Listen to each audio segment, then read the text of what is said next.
Hello everyone, we're back. Just turning on the Twitch here as well. Hello everyone, we're back. This is Katie from Atelier Nekuzuki. It is November 3rd, 2025, and we are headed in to get some sewing done. I have 2 shows coming up, so we need to get rolling on those things. I just realized my laptop camera is a little bit high. Oh my goodness, it's like completely frozen on freaking Twitch. Excellent. It's fine on YouTube. La la la la la la la la la la. Oh, that's a fantastic face. Okay, now it's working. Sweet. Anyway, it is November. How the fuck is it November already? I don't get it. And we are... I just told you that I have 2 shows coming up, I guess, right? And so today we're going to work on the pile of bookmarks here because they're kind of both holiday shows. One is with Ancient Arts Yarns, which is a yarn store.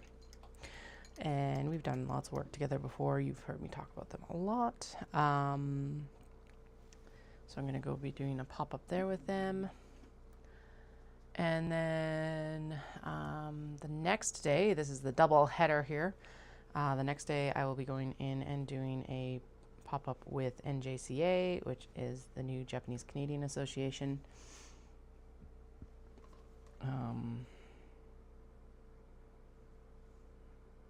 Yeah, for their November craft and food bazaar. Anyway, let's see. Oh my goodness. Now I'm frozen on Streamlabs. Oh my god. No. Okay. We are just not working on frickin' Twitch today. It did just update today, so am I surprised? No, not really. Am I annoyed? Yes. Okay, there we go. Let's try that and see. As long as YouTube's working, I don't really care, to be honest. I'm still very much considering just ditching Twitch because it has caused nothing but problems. And people are rude. Whereas, like, you guys on YouTube have been, like, I've had a couple small interactions where I'm like, what the hell? But, like, nothing compared to the vitriol that I experienced on Twitch recently. So, I'm still highly considering just shutting Twitch off. But, whatever. I have all our hotels booked for Japan. Yesterday was the booking window for Tokyo Disneyland opened, so I got that booked first thing in the morning, like 9 a.m. Eastern, 7 a.m. Mountain. It actually really helped that it was actually the time change yesterday. Because it meant that I was like able to wake up pretty bright-eyed and bushy-tailed. I was very pleased. Now I'm just gonna double check this because I want to make sure that my thought process on how these are turning is correct. I don't think it is, but it might be. So no, I don't always trim my corners that way, but when I do, I do. Because it's like if I turn this, okay, yeah, the stuff that is facing the, nope, okay, yeah, so if I put it this way, then what is facing up is what's going to be on display, as it were. Okay. We're running low on bookmarks, so it was time to do a bookmark sewing session. And I've had these things cut out for like months. I just kind of added to the pile recently because I have been tidying up the studio. Is it done? No. Is it ever going to be done? Probably not fully ever. You know. This is just how life goes, especially creative life. Yeah. Sorry, I'm also just... There we go. Now we can like keep an eye on stuff and I can make sure everything's still streaming through the places. All right. So I need my thread catcher over here.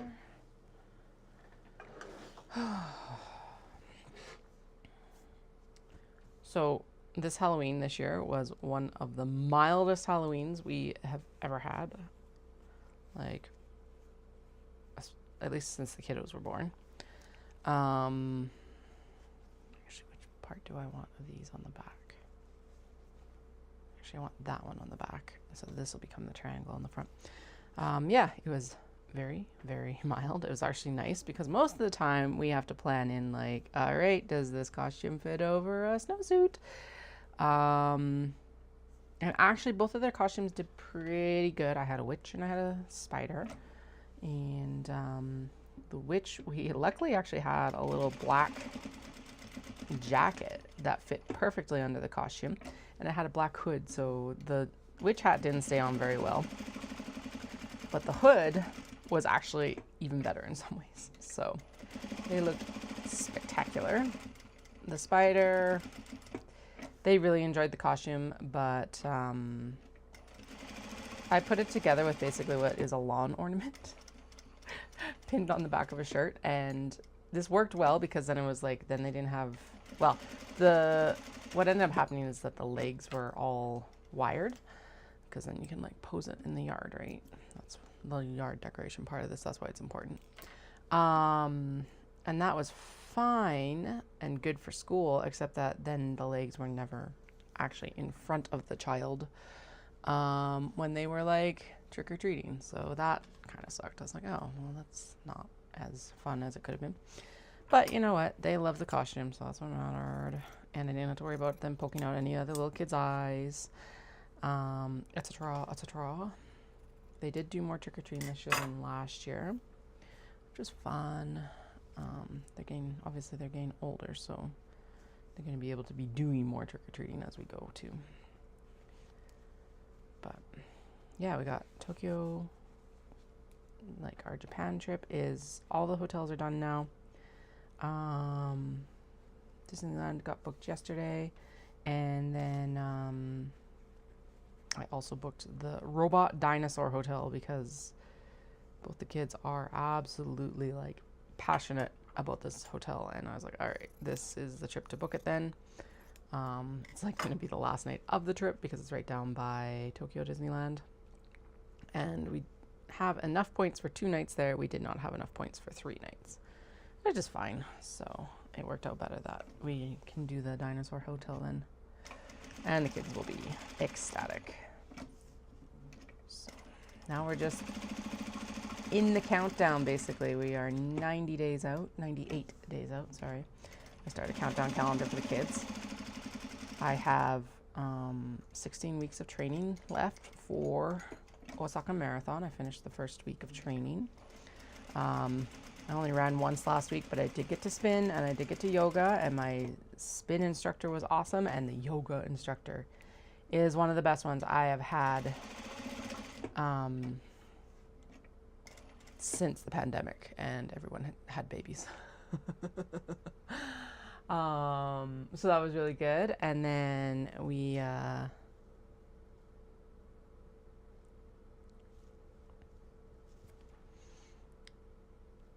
yeah, all that stuff. Dallas is texting me. Yay. I was making okay, one second. Just got an email from their school. Oh, okay. That's fine. Yeah, I was making those things last night that will be fun.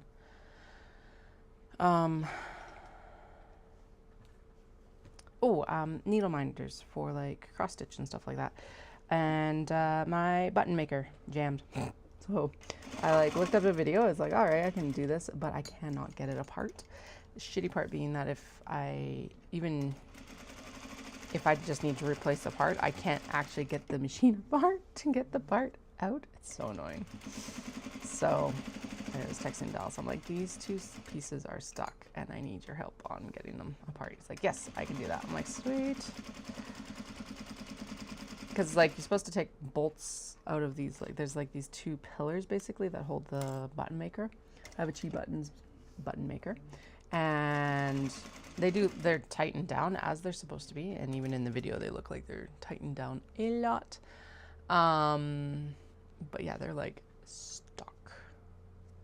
So I'm waiting for him to get home so that hopefully he can like reef on it correctly so that this freaking button maker can be fixed. So annoying. Okay, so now a lot of these bookmarks have fusible interfacing. I do find that easier to work with these. However, I do have a lot of non-fusible interfacing that needs to be used up. So that's what we're using for like, basically we got a combo here. So if you see me messing around with stuff, that's why. Now I can never remember as well which like direction I'm supposed to lay the, whatever. I usually try to have the directional prints go directionally even on the bookmarks, but do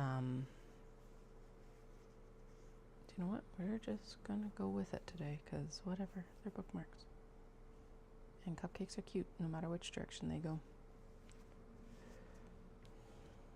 I also managed to cause mass panic at the Fantasy Springs restaurant last night because I called them up to be like, I want to book so Fantasy Springs is the hotel that we booked at for Tokyo Disneyland. It is the newest hotel. It's like they just opened up this whole section. Oh, there we go. That's better. But yeah, it's like I called because you're only able to book this hotel if you have a reservation, or like basically only if you have a reservation or you have it previously like organized through a vacation package. We do not have a vacation package because, as I have mentioned, we are not paying cash for this. We are doing this through our points. And the cash amount for a vacation package is intense. Like intense to the point of we will probably spend less on 4 weeks than 2 days at Tokyo Disneyland for accommodation and everything like that. Maybe not including like, well, even maybe somewhat including fabric actually. Anyway, so that's why I'm like, when I say I'm not paying cash for these things, no, we're using points. But long story short, I called them because you have to call in to make these. You can't make the reservation online because I booked the hotel through DVC, the Disney Vacation Club. And so you can't book the thing online. I don't know why not. It's like, this is one of those places where it's like, Japan, why? Like, what? Why can't I just book it online? Why can't I just put, like, I get it that you need me to have a reservation, so just, like, take my reservation number. I don't know. It's weird. It's my, like, one complaint. Anyway, I was causing mass panic because I called, and of course, I requested English. That's fine. They can provide English, but the girl that had it was just, like, super freaked out that she wouldn't be able to communicate. And I'm like, you're fine. Just talk slow. I will talk slow. We'll be good. I understand enough Japanese that I can communicate what I need to get from you. Just don't panic. Take your towel. It did not help that in the background there was a baby crying. It's like, oh God. She was doing her best. But yeah, it's always just funny to me. It's like, don't worry. As long as we go slow, we'll figure it out. It's all good. Also had the worst interaction I've ever had with my phone provider. So I'm with TELUS. I have been with TELUS for 15 years. No, I am not switching TELUS just because of this one bad interaction.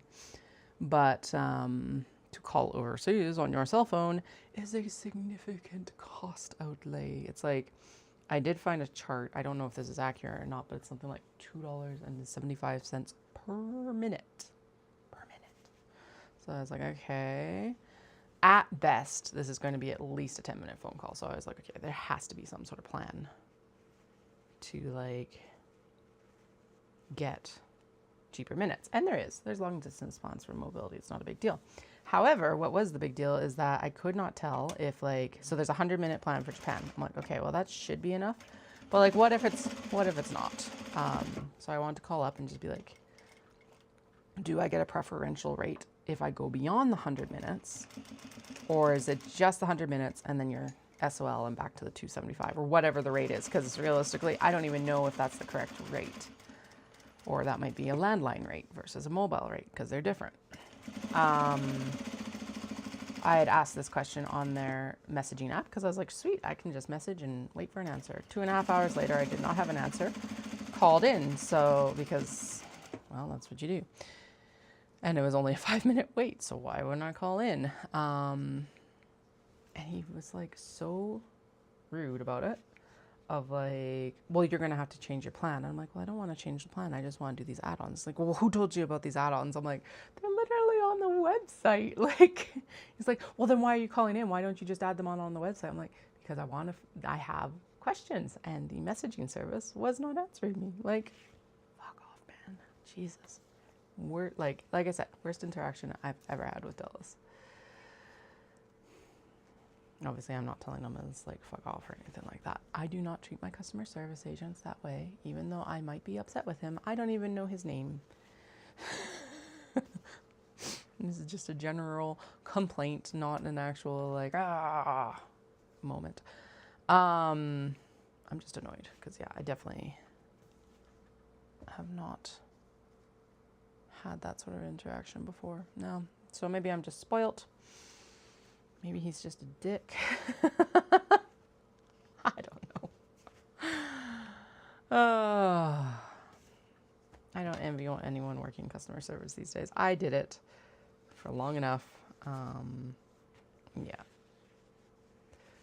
Well, realistically, I'm still doing it because you can't say that this isn't add-ons, and I have to call back today because I found out after all of this that I can't actually book the restaurant till today, Japan time. So 4 months in advance.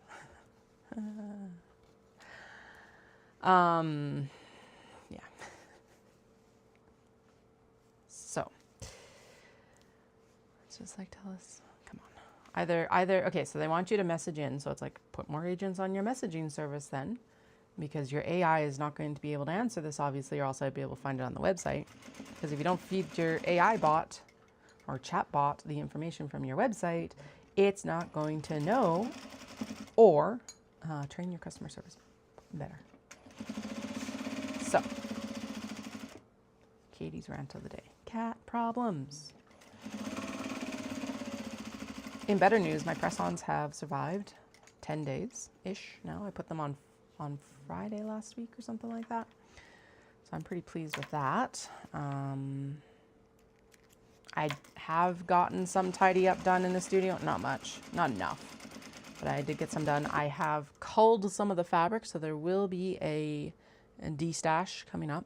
I say de-stash, I'll probably still be listing them for approximately new prices. But there'll be lots of options available. So if that's something that you've been looking for or waiting on, it is coming.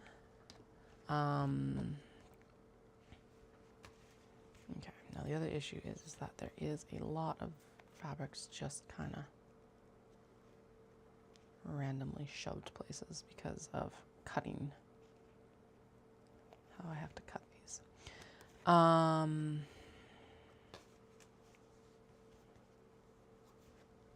Yeah, so I'll be offering, I think what I'm going to do, I'm going to offer up for the fabrics selling.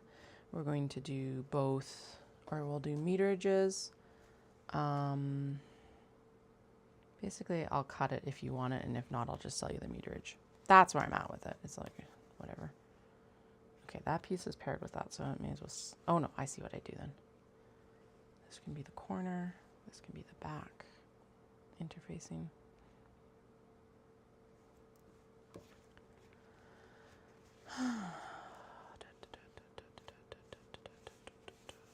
I want that cat to be on the front.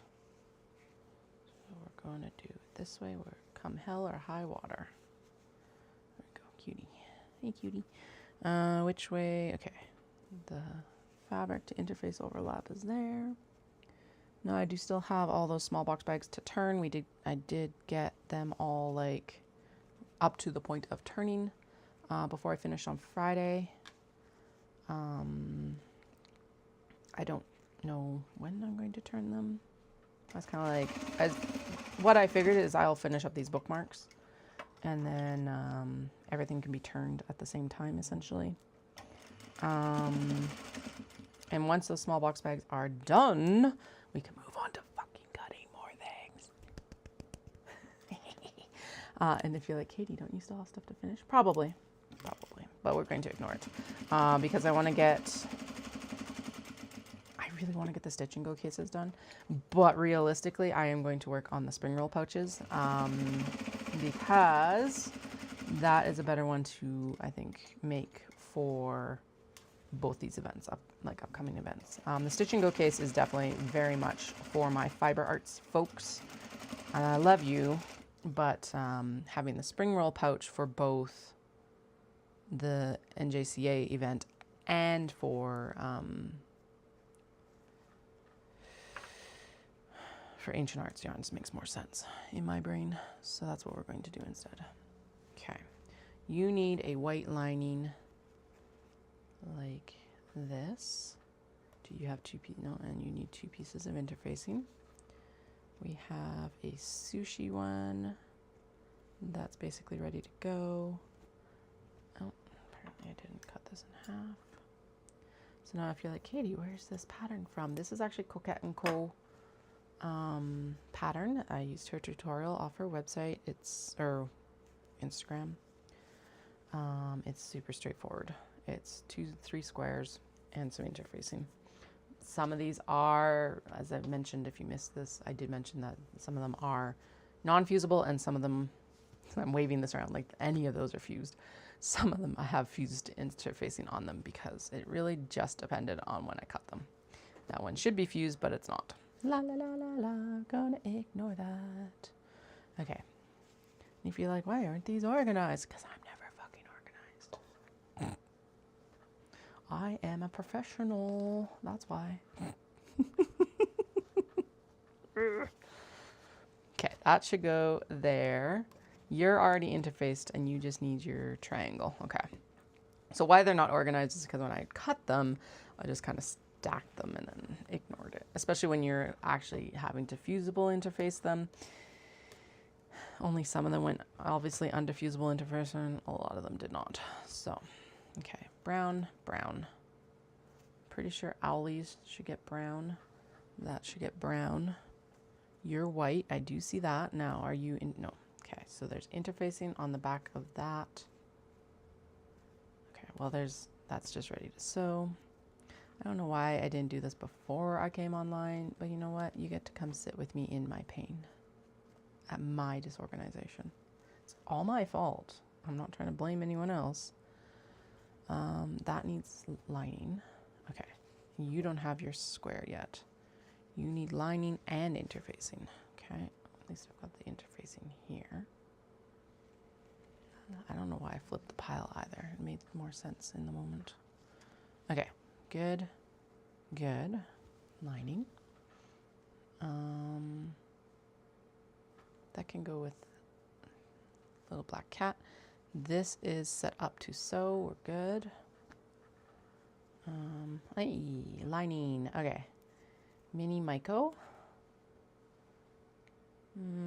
Bandana cats.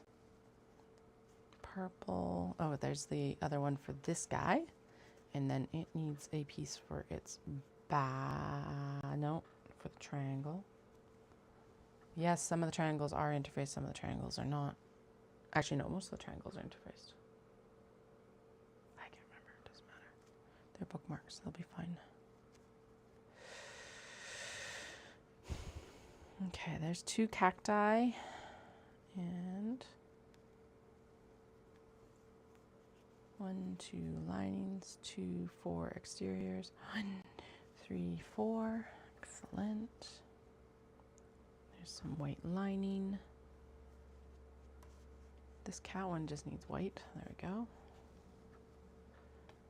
Okay, and then 1, 2, 3, 4. 1, 2, 3, 4.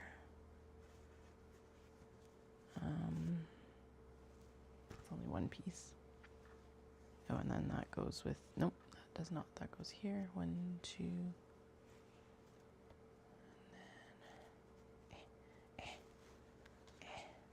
Oh, you're already interfaced twice. Okay, so we'll just do that.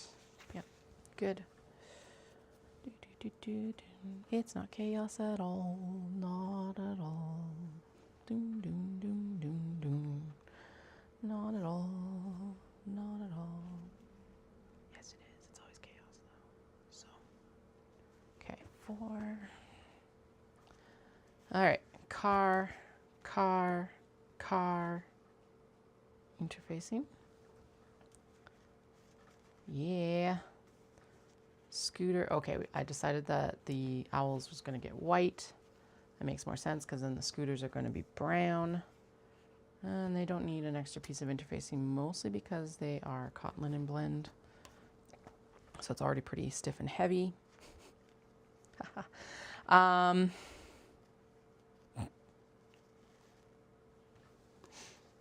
I love y'all. I'm glad you put up with me. By the way, if you have any questions, feel free to throw them in the chat. I do love to have some interactions. That is not where that's supposed to go. This is where that one's supposed to go. We are short some interfacing here, apparently. Doom. Do-doom, do-do-do-do-do-doom.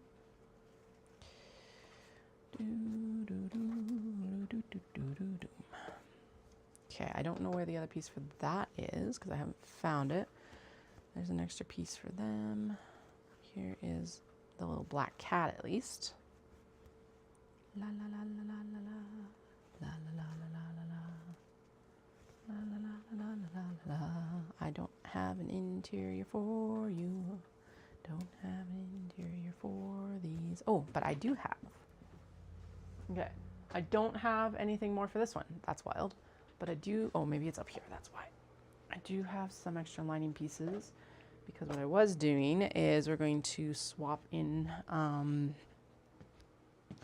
the like last bits and bobs of the shirts that I was using for mini traveler slings. Sure. Like that is going to look really, really fucking good with the polar bears, pandas. And it's got interfacing on the back, so for the triangle.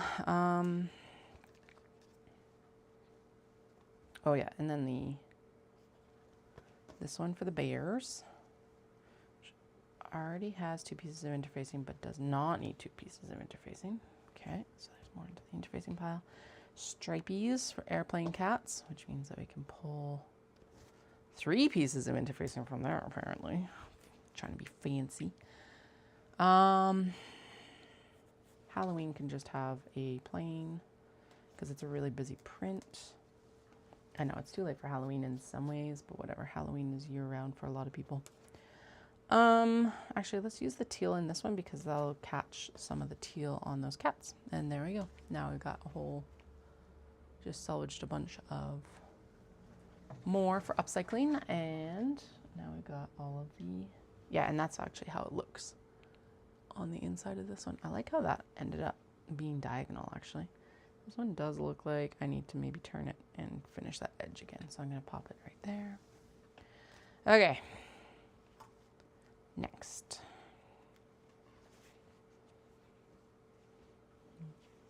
We finally watched K-pop Demon Hunters. Oh my God. It was so good. So good. So worth the wait. We hadn't had like with Knit City Prep and the descent into kindergarten that apparently kicked all of our asses. I don't know why, because it's not like the schedule is any different from what they do over the summer, but he did. September was just brutal.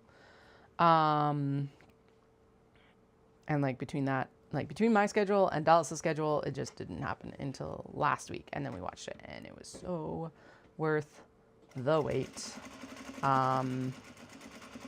Anyway. Oh, and then the other thing is I didn't want to watch it with the kids around because I didn't know how dark it was really.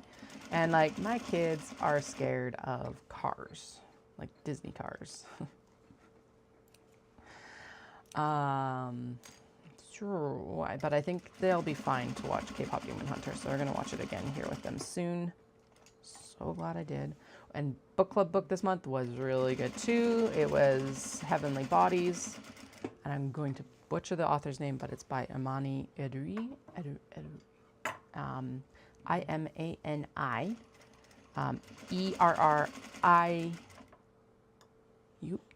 Erriu, I think. Yeah, anyway. Really good. Dynamic female male character, which is like really hard to find. I think this is one of my favorite books that we've read for book club. Like, hands down. Yeah, I think it is one of my favorites. Really enjoyed the female main character, and I really enjoyed how the author's treatment of the female main character, I guess, might be the better description in some ways. So, highly recommend it. It is at least a duology. I don't know if there's going to be more. It was indie published, and then picked up by Random House. Apparently there are some changes, and I can see one of the big changes actually explaining a lot of what I didn't like about the first little bit, at least. And so there is that. If you have read it in the past, apparently there are some pretty big changes, just as a heads up. But highly recommend it, and I would obviously read the official release by Random House. And then the second of the OG one is 3 books, so I don't know if there is enough for a third book. It definitely feels like a duology, but I don't know, so don't quote me on that. But that sequel, at least the first one, is coming out, oh god, like November 25th or something like that. So if you're reading it now or are able to get it from the library in the next few weeks, you'll be able to go straight into the sequel pretty rapidly. So I will definitely be going into the sequel. Well, actually, we're reading the sequel for something. I can't remember which month we're reading the sequel for, but we are going to be doing it for book club. So I guess I'll be reading it anyway.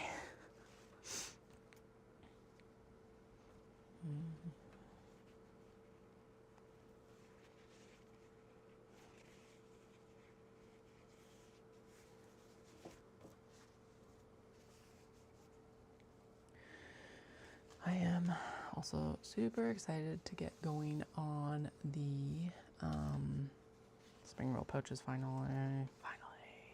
And then after that, we are going to go in and do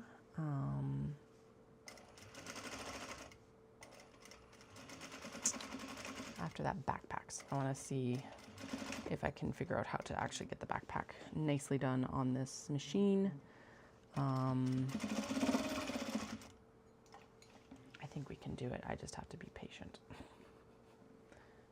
Where are my snips? Did I push them off? No, they're covered by this. Okay. Actually, we are done sewing those seams, so we don't need those tags anymore. There we go. Those are the tags I use in the small box bags. It was time for a tag revamp. We're almost out, and honestly, they need to be revised. I'm trying to debate how I'm going to do that. I don't want to do leather tags on all of my project bags.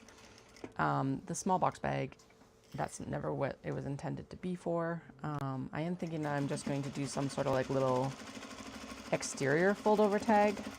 But at the same time, I'm like, but I like having the care tags in there. I think that having that information to people is important.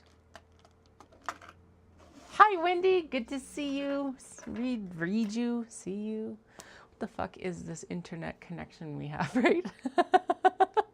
Amazing. I'm glad they got there safe. I was watching them. I'm like, I hope that they got them okay and they like them. I'm so glad. Yeah, I really like that leather too, because it's like nice and like warm, but not overbearing either. So, oh, I'm so glad.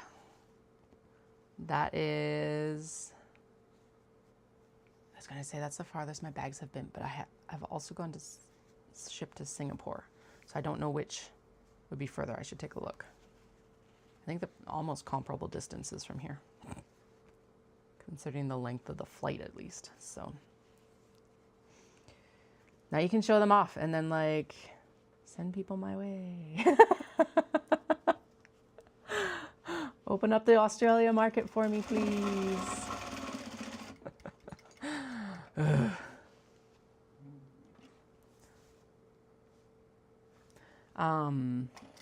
We have done our fallback, so it is currently only 10 to 11 here, so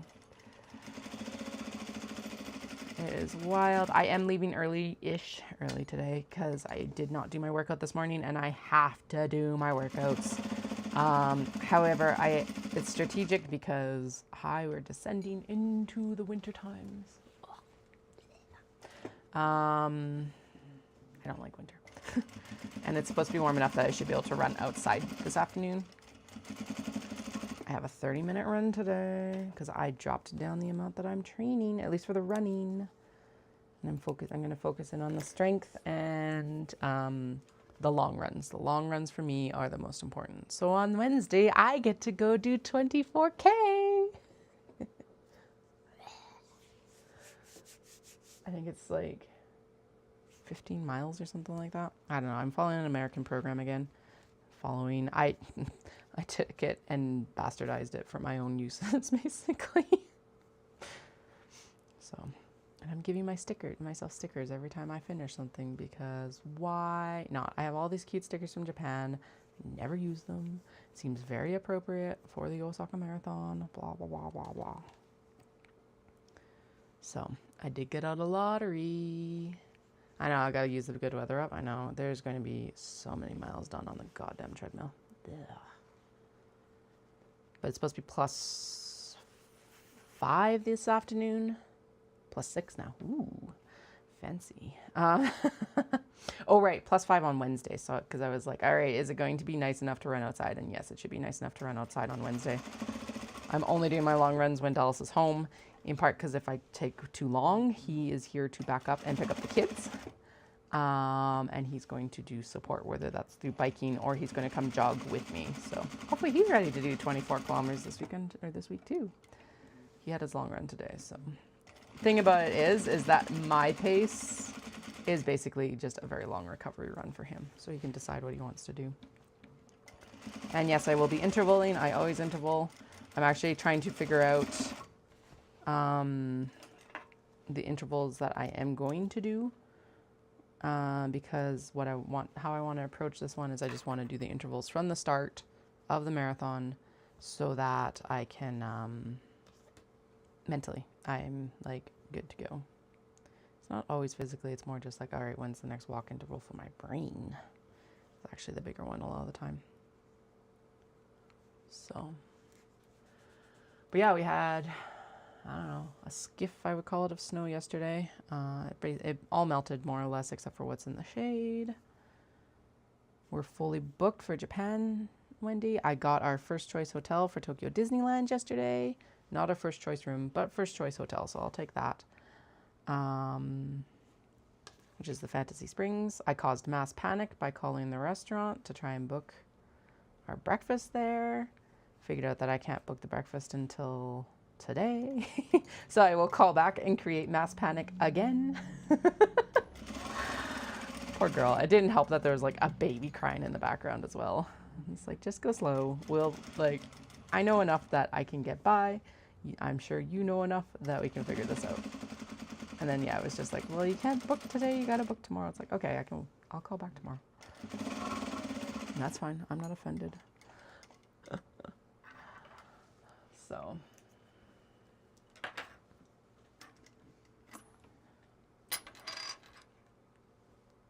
Red Deer was an absolutely horrendous half marathon also. The course was far more intense than any of us planned. Even the 5K was brutal, to be honest. Canmore is flatter, which sounds absolutely insane. But like this whole fucking course in Red Deer was just and then it was like 4 kilometers through an off-leash dog park. What? Why? How? That's not safe, to be honest. That's part of what I was thinking, is it's not safe. 3 kilometers of it is on gravel. And and you run by the wastewater treatment plant. And so whatever, I was in another really fast, but they had a volunteer there with a water station. I'm like, why couldn't you have moved her like up? Why is she there? Oh, this poor girl. I felt so bad for her. I felt bad for me, but I felt really bad for her. Anyway, I think I was can't remember if I was 3:07 or 3:12. It was over the 3-hour mark. I was not the last person through. I was not the Red Lantern. That was exciting because it was a really tough course, and it's done.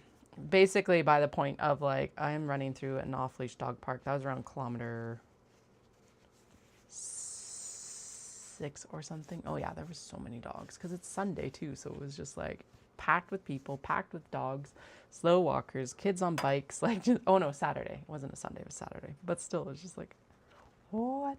And all these dogs are like, hey, I want to run with you. And I'm like, I'm sorry. Please don't run with me. Don't run at me. Yeah, no. By that point, I was like, all right, this is just a nice long training run. This would have been the mileage I needed to do this week anyway, even if I wasn't doing a race. And there's a medal at the end. Yay! And beer, actually. They had a whole cooler of beer, which was, again, I run for beer and medals.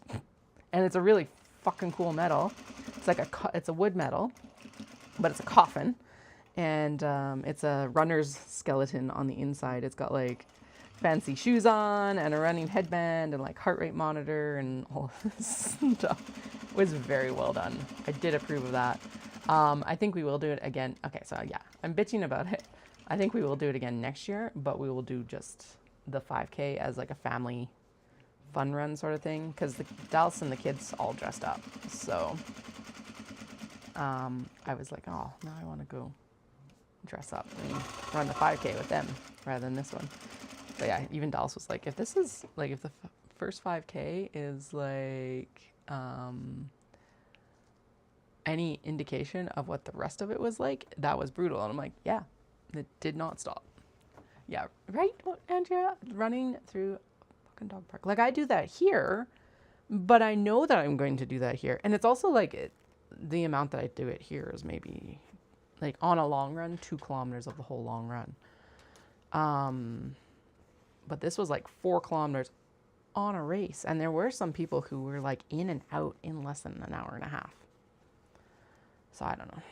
I was peeved. And I just put up my Ozempic dose and, yeah, had some GI issues in the back half. And I'm like, of course I have some GI issues in the back half. So that's something to be aware of, that I will not be swapping my dose before Japan. Also because I'll be super active in Japan, so I'm not worried about it. I'm actually considering whether I'll chat with her to be like, okay, can we actually reduce this while I'm in Japan? Because we will be so active and I want to be able to eat food, especially leading up into the marathon. But also I am not swapping it. Like, I'm not going to go up before Japan for sure, and definitely not before the marathon. So, and it's like 4 months. Maybe I'll be reduced anyway, who knows? Because honestly, I am like, I've mostly figured it out, I think. But like, there's obviously increasing. We'll change that.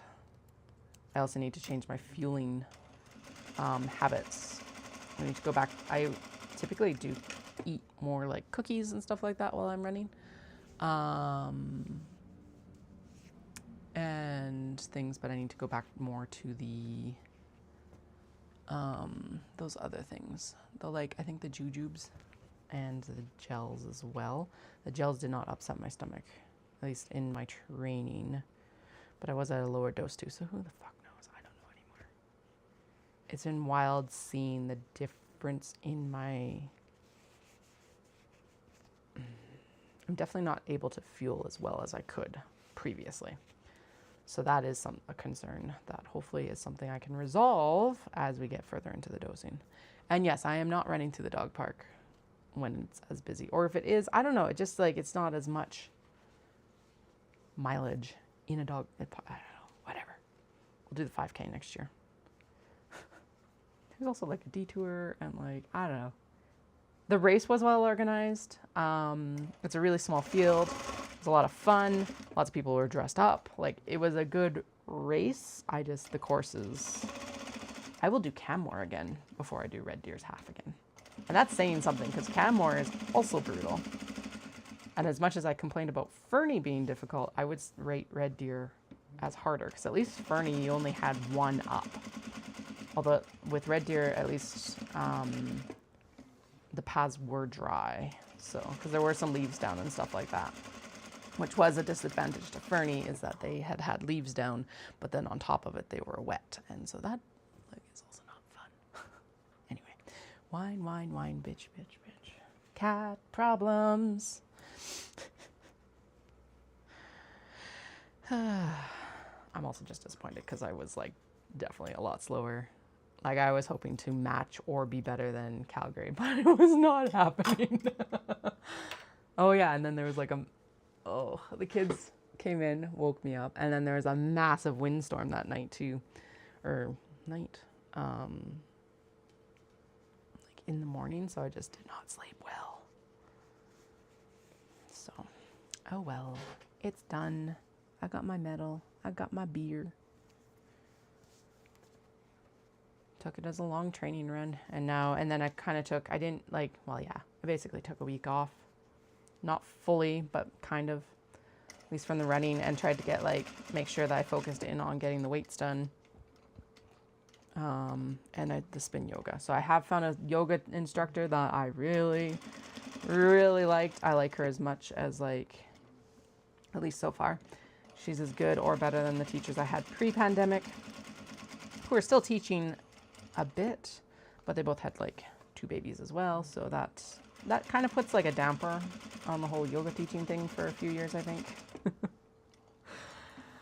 And spin, which was really good. I can't do spin this week because we've got kiddo meetings with the school, but I'll be able to do yoga, and I'm super excited about that, because I definitely need, there's a few things I needed to add back in, and that was one of them, was the yoga.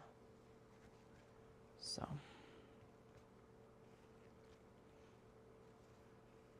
also an announcement what is happening with stuff. I am going to probably be I am discontinuing the large box bags.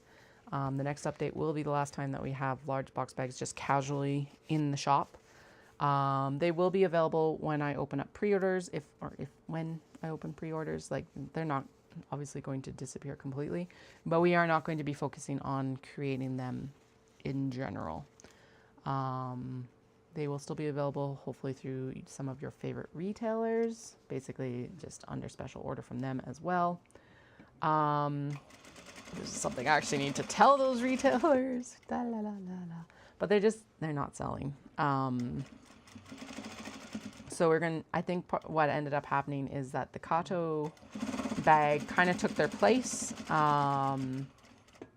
They are in a weird pricing zone for the large box bags, and a bunch of other things. I think the Kato it's just easier to understand what you would use them for, whereas the large box bag, some people were more confused about what they're able to be used for. So we'll just move on. It feels weird because they were one of the first, or were the first thing. They were the first thing I sewed for myself.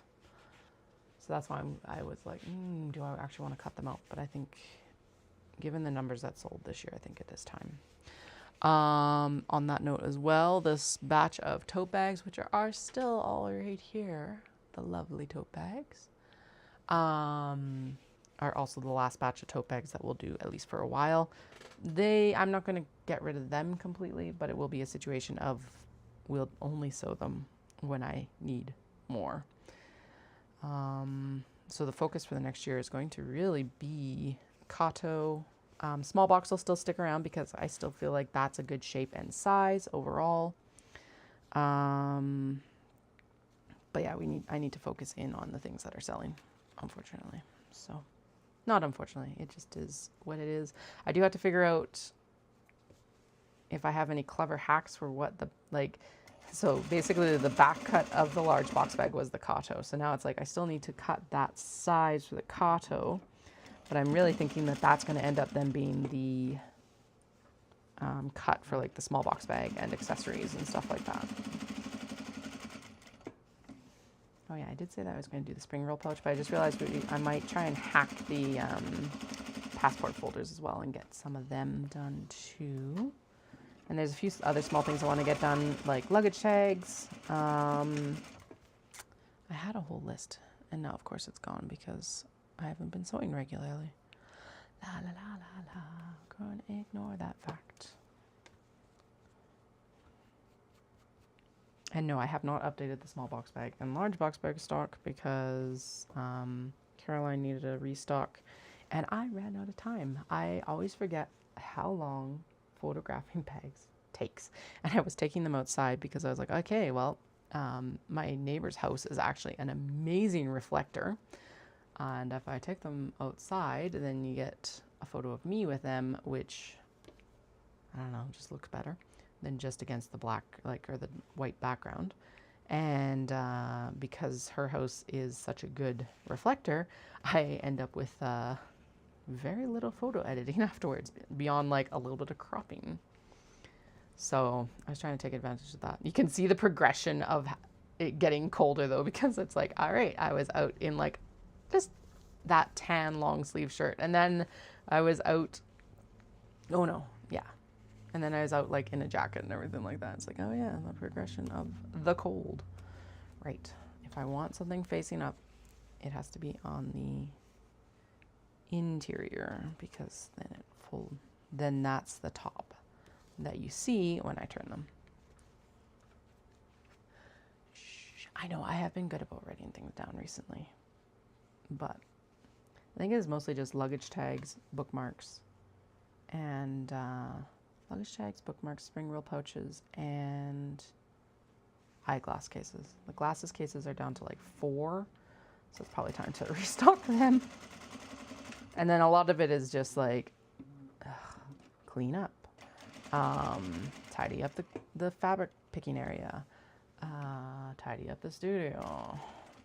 I found a cylinder iron machine for rent through one of the it's called Costume Academy, Costume Alchemy, something like that. But anyway, they're in Calgary, and they'll do week plus rentals. So I want to get the studio tidied up so that what I can do is rent the machine.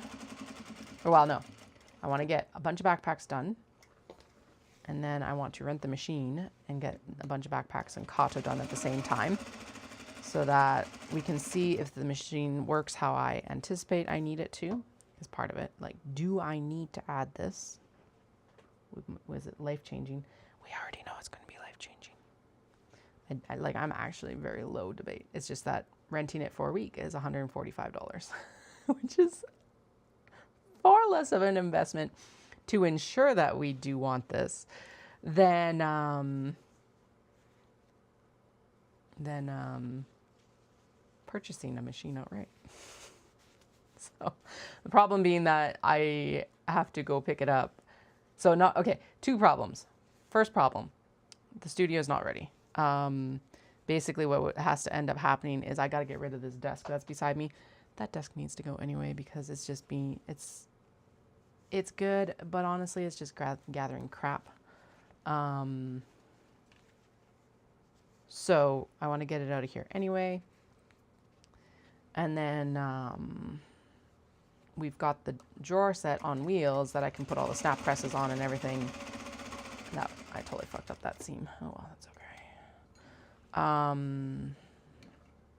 We should probably do the next bobbin. Yeah, we can set the snap presses on the dress, the thing, and the serger can go there as well.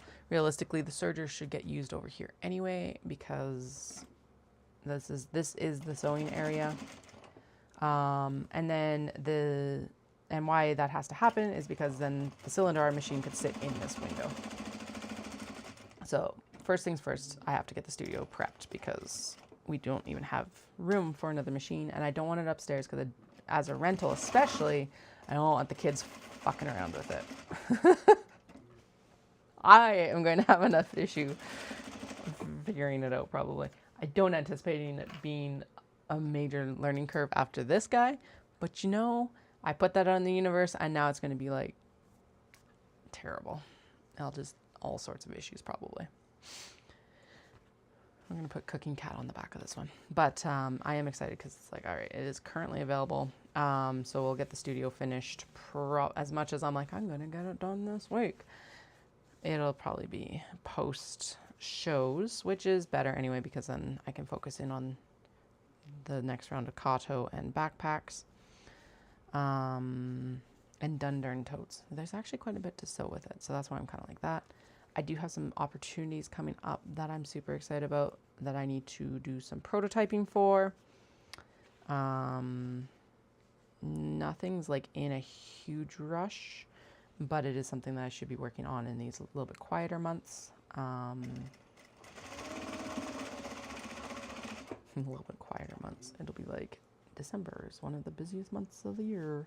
But I don't have any, I have these last 2 shows in November and then we're done because I do not do Christmas shows. I have in the past and they just aren't worth it.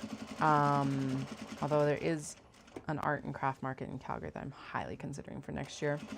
I didn't realize that Dallas was home for it this year or else I would have actually done it. But at the same time, I don't think my stock is prepared to do it.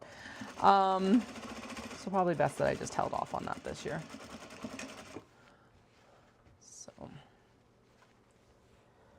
All right, nice big stack of bookmarks coming together.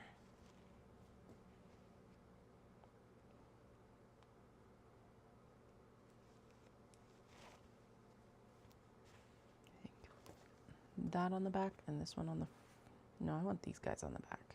Yeah, okay. These guys on the front. I want, no, don't like look at that, don't like look at that. I want these guys, aye, there we go. Okay, yes, they're upside down, but I want them on the front, so. La la la la la, I'm going to ignore the fact that they're upside down today, because turning probably makes them upside down anyway. I need interfacing. Yeah, come here. Anyway, I am excited about the rental because it's like, yeah. So I'll get the studio ready and then I'll probably end up renting it for 2 weeks anyway. Second week is cheaper even than the first. Just because then I can have it over the span of Dallas being home and over the span of like one of his weeks off. Or maybe I'll do like a week-long rental or just over a week-long rental. Because it's like $15 per day, so like a 10-day rental or something like that.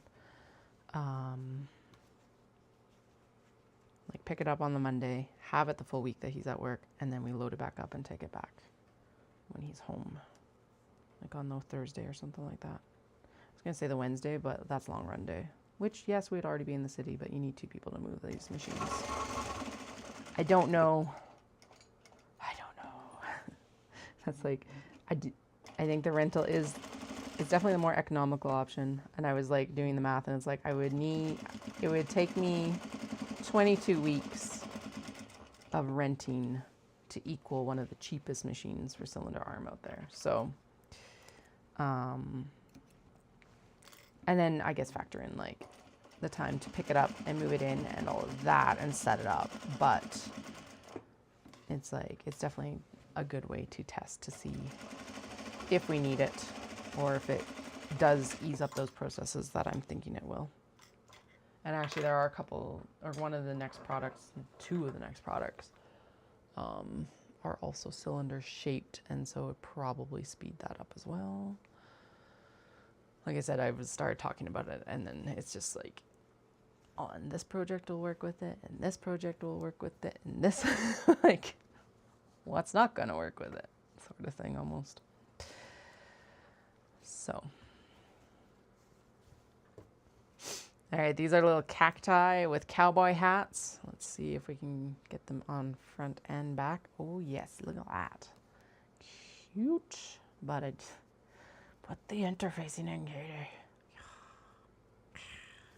Actually, I wonder if a cylinder arm would also make sewing the spring roll pouches easier. Probably.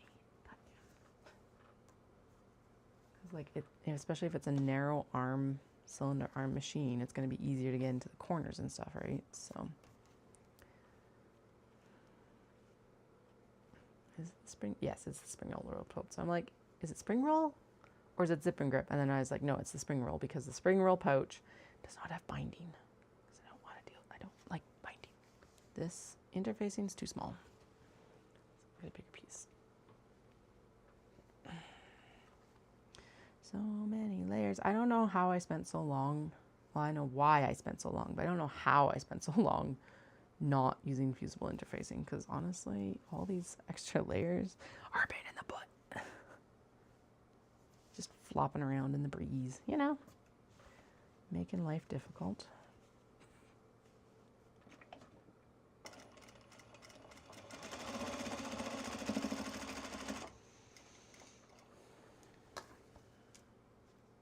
Yes, so what it is, there are rules for picking it up. I can't pick it up in the truck.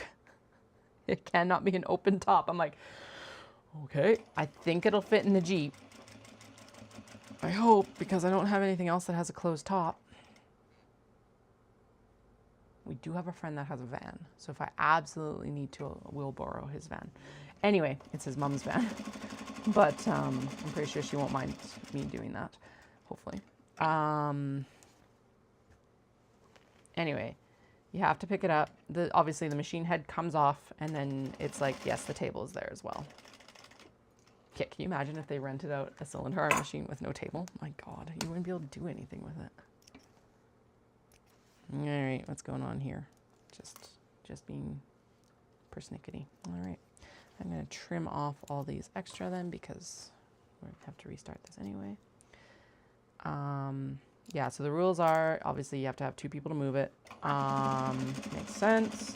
And it's not like, when you take the head off, it's not that the machine is heavy. Like, this is not bad, but the table is awkward. So, and as far as I remember, the measurements from the table are about the same as the one I have currently.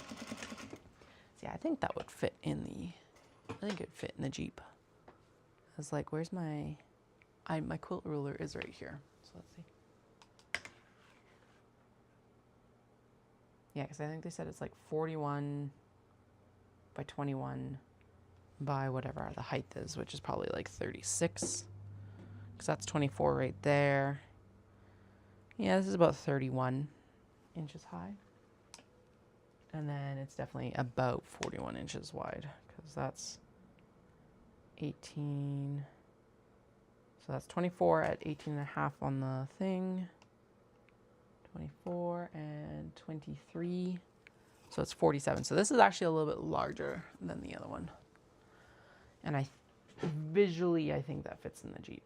It's like not, I would have to like fold down the seats and everything like that. But that is easier because we've moved the kids to booster seats.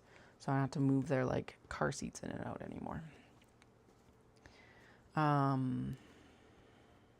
yeah, I think it's worth a try. It's definitely the most economical way to figure out if it is business, like good for the business, I guess. I don't know. Like I said, I'm pretty set on it anyway. I think it is, but we'll start there. It's the smarter decision. As much as I'm like, yes, buy the machine. But this year is also not, the next couple of years are not really the years to buy the machine anyway, because who knows how the business is going to go. Just kind of, I'm not complaining. Business has been amazing. Thank you so much. But, B-U-T-T, but it's, I still haven't turned U.S. shipping back on. I have had people asking it. It's like, partly it now is a like, do I want to do it? It's a lot of work to do it. The market share is very small for my business, thankfully. I have been spoilt in the fact that the majority of my clients are Canadian. Oh no.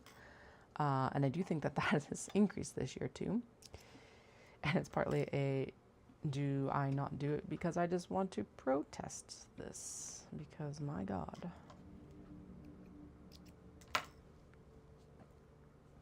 Oh, in better news for Alberta, a lot of our MLAs are under recall, UCP MLAs, because they used a get out of jail free card basically to legislate our teachers back to work for the next 5 years without them being able to negotiate their contracts.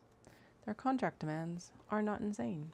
Their contract demands are class cap sizes. My God, who'd have thought they don't want 41 kids in their classrooms? And a sliding scale basically for students with complex needs. My God, who'd have thought that they want children to have a proper education? Anyway, a lot of the first recall that went up was for the education minister, and now there is a bunch of others up for recall, including the premier. They're working on it, so it's like, yes. I think they end up having, I think it's something like 4 MLAs, and we'll end up with a minority government, which means that we should end up in an election, hopefully. I hope it just, well, the big hope being that it just leads to a different government and not just the same set of folks in government, I guess. So.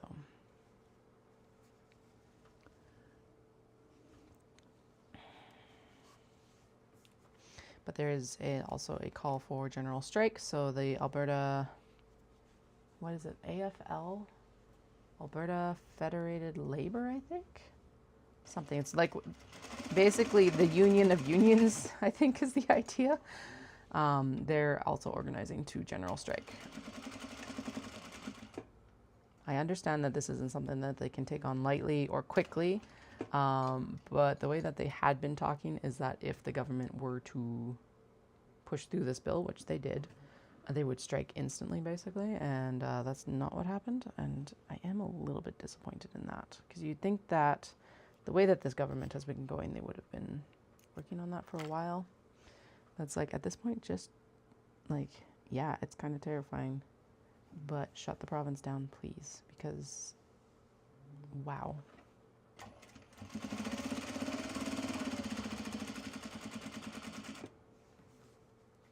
Anyway, because the politics just don't stop right now. That's where we're at. I am excited to... Actually, what I am most excited for right now is the kids' Christmas vacation. Because I feel like I haven't seen them a lot recently, because I haven't. They've been in school full time, and I am excited to take 2 weeks off with the kids and do stuff with them and just kind of chill. And that doesn't mean that it will be exclusive of work, but just, yeah, just having some time with the kids. And yes, smaller class sizes are far better. And part of this is, the terrifying part of it is we've already had a brain drain of our teachers because, so my friend is a teacher. When she was applying, like, I don't know, 2 or 3 years ago for full-time positions, they had 200 to 400 applicants per position. Now this year, when they went to actually hire some teachers, because that's what their budget allowed, they had 3 qualified applicants. So, like, it's not just that smaller class sizes are better. It's the fact that people went, they got their teaching degrees, and now they're not here because we weren't continuing to grow our, well, the UCP was not continuing to grow schools. They're not continuing to grow, like, classrooms, etc. And, well, they are through private schooling. But the problem with the private schools here is that they can select who goes to their private schools. So if you have a neurodivergent or complex child, they can say no to private schools. And public funds are going to private schools. It's just... Here's the thing. We are making the decision that we will homeschool, hopefully, right? That's the thing. Maybe. If it works for us and the kids. That does not mean that I don't support public education. We need public education because we need people educated so that we have doctors and we have artists and we have our scientists and our engineers. And here's the thing, the less you educate your kids, the more this happens. It is intentional. Anyway, blah, blah, blah. This is not a cat problem though. And I really, really, really hope that we don't have another 2 years of them. I did get my COVID vaccine though, and it was covered because of the diabetes. Dallas is going in for his COVID vaccine on tomorrow, actually. And I did get the kids booked. It took me 4 tries because I couldn't even get through the line because it was literally like we were too busy. Boop. I was like, someone was like, yeah, I waited like an hour and a half on hold. And I'm like, I'm not even getting to hold. Because I asked her, she's a nurse. And she's like, yeah, we had like 6 people on 811 last night. I'm like, okay, so like my theory that they only have one person manning the vaccine line is probably correct then. Because that's what it felt like. It's like, do you have one person manning the vaccine line? And yes, that's probably what's happening. Because you can't book the kids through the website, which I also don't understand. It drives me batty. Because it's like Dallas and I were super easy to book through the website. I'm like, why can't I book the child through the website? You're not giving COVID vaccines at any location outside of fucking like health centers anyway, which is where the kids have to go because there are like ones under 5. Nah.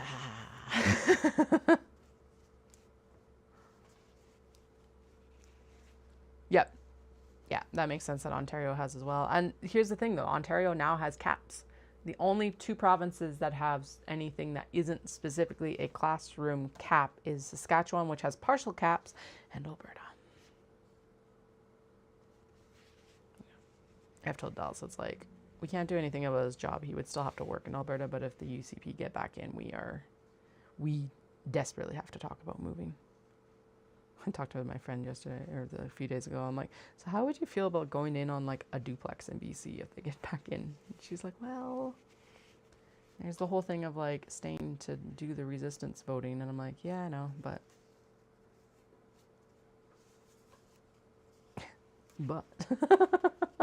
come with us to BC.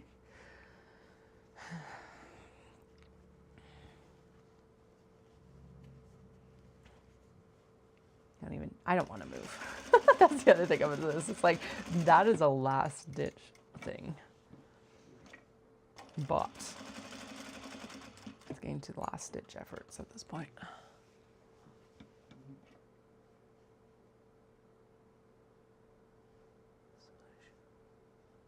More teachers. Oh, so like they had more, sorry, I misread that. So they had more teachers than they had rooms that the teachers could go into. That would make sense too.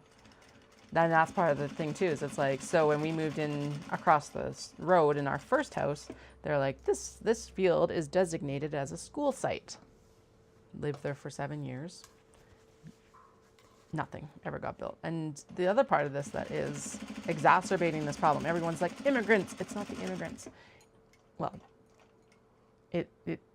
we have had an explosion in population because our UCP government for the past 2, people, so Kenny, which wildly enough, I dislike that man. I would much rather him back in office right now than Smith. I don't want Kenny either, but like, I miss Notley. But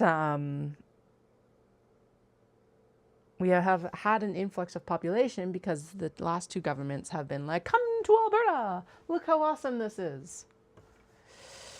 Alberta is calling. That's what the campaign was. Alberta is calling. And it's like, so why weren't you, like, you were actively targeting people to come into the province without actively solving or planning for the population issues.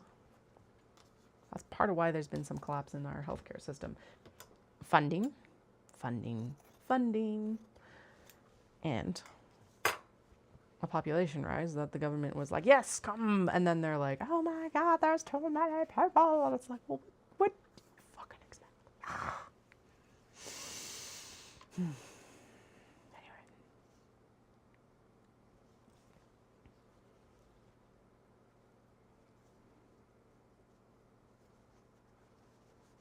Let's make some more bookmarks. That will help. Sewing always helps, right? Ooh, and I did, so I'm almost through all the increases for that sweater. So I'm knitting the Love Magic sweater. Yeah, we're just going to complete, like, breaks on that other conversation. So no gentle segues here today. Yeah, the Love Magic sweater, which has those extremely dramatic sleeves. And yes, they should be. Every other province includes the COVID vaccine. It's only Alberta, man. It's only Alberta. So pissed off right now. And we apparently also have to pre-order our vaccines for next year already, which I got to do that. I forgot. Yeah. Anyway.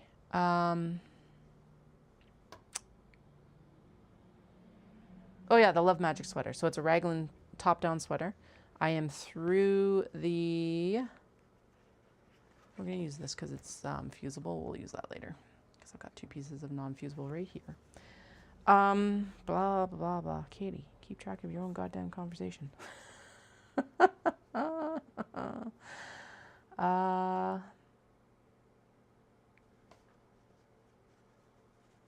are you already... No, that's also fusible and did not get fused yet. That's going to be the back. Love Magic sweater. Almost through the increases. I am done the sleeve increases. There we go.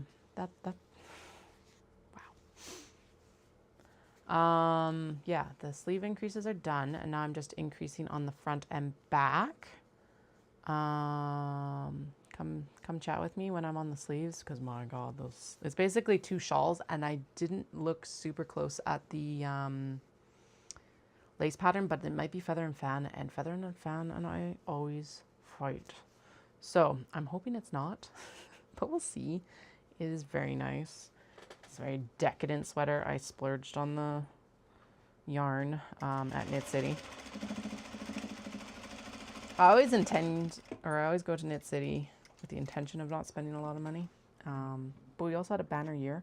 My God, if you haven't been around and heard there is a full floor tour of Knit City Vancouver on the YouTube's front page of my channel. I did go around. Basically, I went around and was like, all right, what's your favorite color or product?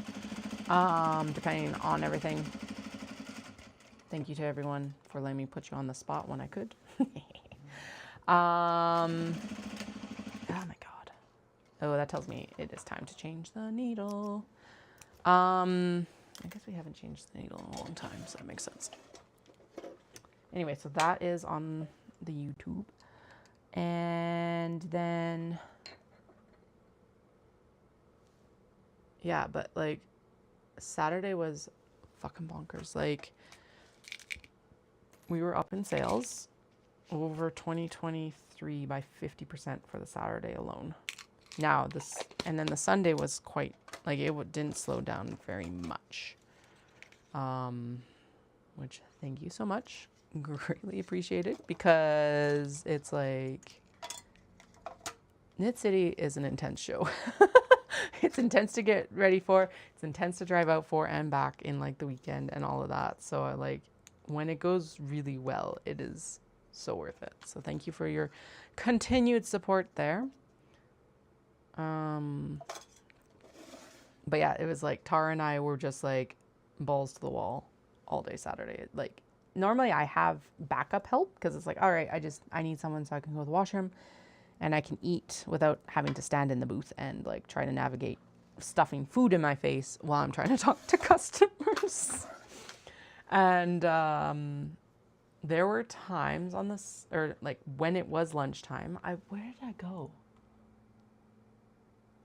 I don't know. I walked out to the front and I like walked back and I'm like, because Tara had been out already. I'm like, how did you even get out and back in without like it was so crowded. It was awesome.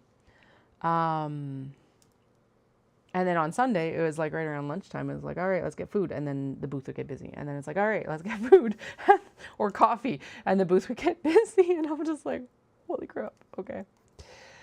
So energy was really good. Now they are having some issues that I think I discussed this before, that this was the last year in the P&E forum. Had a conversation about this to them. Apparently the P&E has been like, all right, we are only taking bookings 3 months out because they want to bring in more concerts. And I'm like, what concert only takes 3 months to like organize? Like what? Who thought this was the right idea? How much money are they going to lose? So much money. They are going to lose so much money. It seems it's such a stupid move. But anyway, so the nice thing with them alternating locations is they've got basically an extra year to figure it out. And obviously they've been working on it for a while, and they are currently like actively working on it too. So I trust that they'll find a location. But like it is an issue with Vancouver of like, where else do you go? Because like the convention center there is nothing like Calgary's. I think they're looking at like UBC or something like that. But yeah. It was like, because they're like, basically all the rumors were flying about why is this happening? And so I chatted with Fiona and she's like, yep, this is what has happened. And so we're trying to figure it out. It is politically motivated. Surprise. Because the P&E is partially owned by the city of Vancouver. I think it's very much, I think Stampede is technically also in some ways owned by the city of Calgary. So I think it's probably along the same lines of that. So she's like, it is politically motivated. A little bit and all of this, of course. So we'll see. I would really be sad to lose Knit City Vancouver. So I'm hoping that that doesn't happen. But anyway, I'm working on my sweater. And then I did cast on for the Hanakago Cal, which is being hosted by Yuriko Oki. She's an indie yarn dyer out of Vancouver. And Mari Tobito, who is the designer of the shawl, and it is super cute. I'm loving it. Did have to do a little bit of interpretation of the initial instructions, but honestly just kind of ignored the part that was confusing and continued knitting. Anyway, you should join. It's through Instagram and runs until the end of November. So come join me. It's super cute. It's like, actually, let me find the photo of it. And I really like Yoriko. And I ended up having some of her yarn in stash, which was super cool. So I did order a second skein because one skein shawls I find a lot of the time are too small. I'm not a small lady. And so they just look like little dinky things around my neck. So the 2 skein shawls are just a better size for me. And Hanakago basically means flower shawl or flower basket. It's a Hana flower kago basket. Anyway, so that's it right there. I'm knitting it out of one of Yuriko's Donegal something. And basically what it's reminding me of, I am going to lose a little bit of the lace in it when I actually get to that lace portion, but the flowers in it, the colors in it are reminiscent of florals, so I'm really excited about that. And the second skein actually showed up a couple of days ago, and now we're good to go. So one thing that has been super annoying is that the Love Magic sweater keeps like just randomly wandering off. Seriously, this thing has legs. It's like I even picked it up to bring to gymnastics on Saturday and set it down, and I could not find it. It was on the couch. But like I keep misplacing it. Anyway, it's not at a stage where I can take it to book club, but I do have another sweater that's like, I actually got the collar for that sweater. That's like 384 stitches. It's finally picked up. And I'm like an inch to an inch and a half through the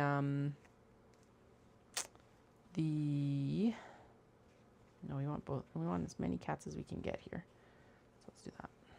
An inch to an inch and a half out done of the full 3 inches of the like band, basically is what I count it as now. It is still the collar, but I'm like, I've done all the collar shaping, so now it's just plain garter stitch. So that's going to be what I take to book club tomorrow, which everyone will be happy to see because I've been working on it for, well, it's older than my kids. Which is only for like 6 years old, but it's still 6 years old. Yeah. But I'm very pleased that I picked that back up, and it's so close to being done. I see why I stalled out. It's because I had to like figure out exactly where I was for stitches. I'm pretty sure I fucked up the short rows, but you know what? No one's going to be able to tell. If they're that close to look at my short rows, they are too close. Please do not approach me and look that closely at my short rows. You will probably get punched. I'll just flat out tell you that right now. And that one still doesn't have its fold over triangle, so we're down to the last bookmark here. Oh, getting whips done. Now, the next step might take me a bit, but you know. And then we're going to take a moment and we're going to write down what is going to be next, and I'm going to write it down on paper and my phone because that is the way life is going right now. I do find, so I say paper and phone because when I write things down physically, I have that better brain hand connection. However, if you've been with me for a while, you know that paper gets lost very rapidly or cut or just generally destroyed. Sure. We'll also put it in my phone because then it's searchable, basically, is the other big thing. Oh man, I want sushi. Sushi, sushi, sushi.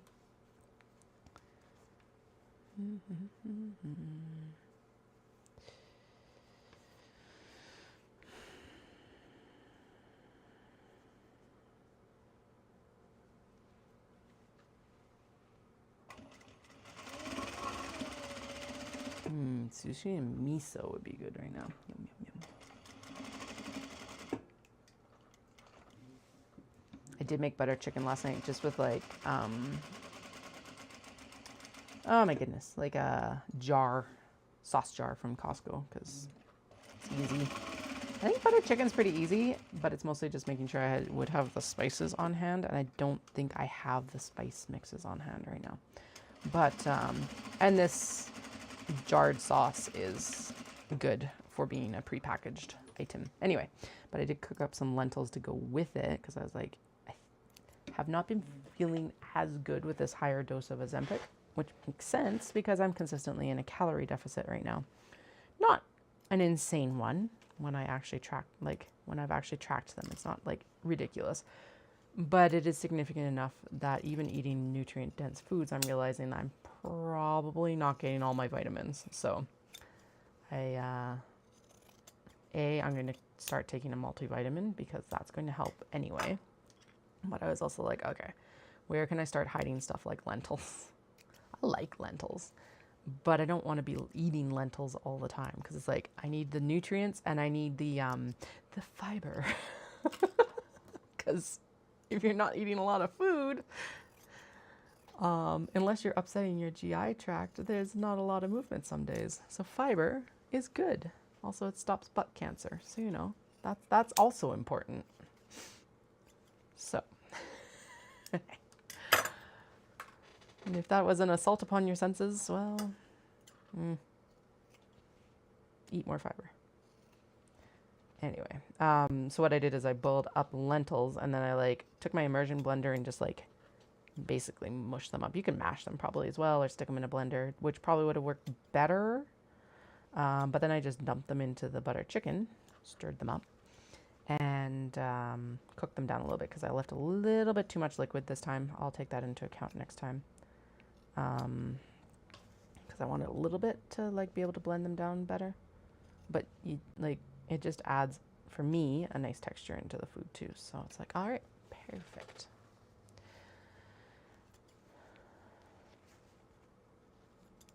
So that is one of the things I gotta do a little bit more of, is just being conscious of like,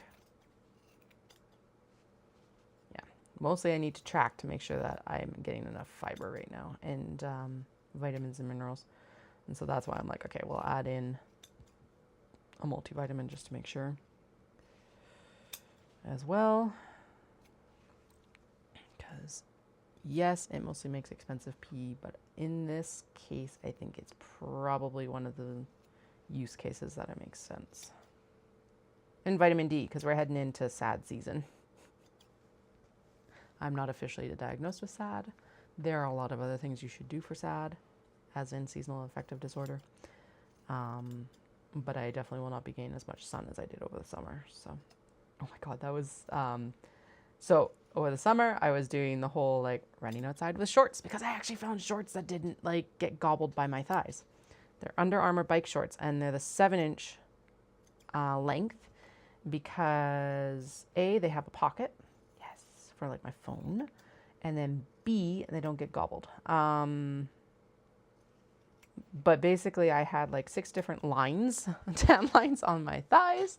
But then I also had I have a tan line from my sock.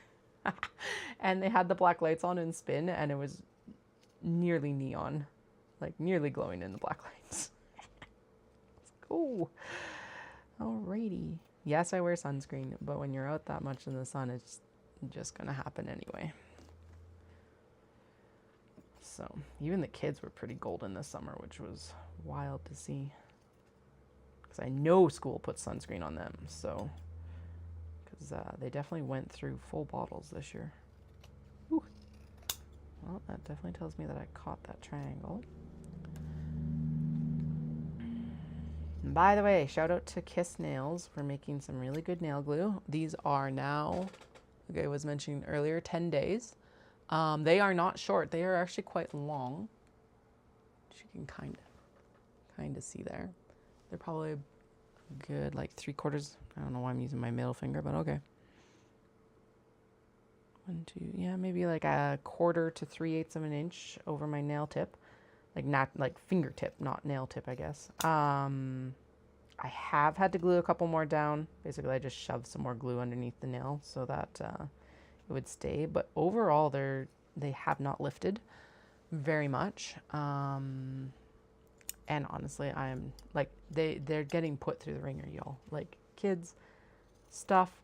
I went and dug through the Goodwill bins on Tuesday, got a crap ton more denim. It was actually super successful, because the nice thing about that is I found some jeans that are not just blue jeans. I appreciate everyone who donates jeans to me, because I do actually get a lot from my community and other makers, but there isn't as many color jeans, and so I was able to pick up, I found some brown ones, brown Wranglers, and a bunch of black pairs as well, which is nice. So I was able to stock up on stuff that like a little bit more specific. Anyway, dug through those bins. It was like 48 pounds, threw them in a duvet cover, and was like having to carry them with these damn nails. Should find out if I can take a cart out next time, because that would have made more sense, but no. I also found one of the old school ceramic Christmas trees, which is super cool. It didn't have its base or its like little sticky lights, like the little bulbs, but I do know that I can replace the bulbs, and I just got to figure out what size of base it takes. But these bins are like weight based, so it's $1.75 per pound. And basically, yeah, it was really good. And what happens is that this is the last ditch. It's the last stop for the donations that don't get bought at the Goodwill stores. So really a good way to make sure that things like aren't going to the landfill and things. Yeah. It is wild though, because it's like, so I've been, well, okay, been extremely successful through Goodwill for like the dress shirts and stuff like that, which is awesome. Their pricing is decent, and I end up shopping the like 50% off sales for dress shirts, so cheaper than what they're listed for on the site. But then you go to like Value Village, which has so far had the best kids selection, wildly. I don't know why the difference. But both Value Villages I've been to, they've had a better like shoe selection. But then their dress shirt selection is like double the price. So this is what we mean sometimes when it's like, it takes money to thrift. Not because it takes actual cash dollars necessarily, but time. And time is money for a lot of people. But yeah, it's been very successful. I've got a lot of dress shirts. I'll probably process those on camera this time because it's fun. That will be a post-show thing, so later November. But actually I should get them done because they'll end up being, basically the sleeves are perfect for the minis. That's where we're using them. And obviously for some of the bookmarks if the shirt is large enough. And then the backs are what I'm planning to use for backpacks, because the backpacks, I should be able to take the backs and just like interface them essentially. I'm thinking even if I have to leave the seams in on either side and then just not stitch that portion down, obviously, because yeah, but I think it would look really good. We'll try with one at least and see. And that's where I'm kind of at with the whole cylinder arm thing too, is it's like I can do a lot of the backpack work on the flatbed before getting the cylinder bed, and then just go ham on the cylinder bed for like basically the smash together, and the top stitching is the big place, because the smash together wasn't too bad on this. The top stitching is where it really went awry with the, and not terribly so. I bet you I probably could finesse it, but like it will be probably more of a fight than it's worth to try and get it to work on the cylinder arm machine, because like the Kato, we obviously have a system, but the backpacks have foam in them, and that creates a far there's a lot more to shove through the machine with a foam than interfacing in canvas. And I also think the other part of this is that this cylinder arm that I can borrow has a walking foot, or not borrow, rent, but it has a walking foot, and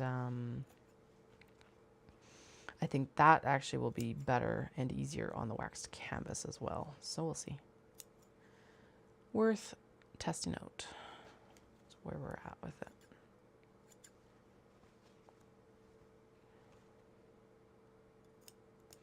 Okay. A few more to trim down here, and then we'll start turning everything. It's almost lunchtime. Not super hungry right now, but probably should have my butter chicken here soon. Actually, yes, I do need to do that because I cannot run with butter chicken on my stomach very like close. So I'm gonna finish trimming these up, and then I'll go have lunch. Yes, and then I'll come back. I need to head out around, I have a half-hour run, and weights are usually about half an hour, and I need to get down to the gym. How am I going to do this? Because it's like, I need to also feed the children because we have Sparks tonight.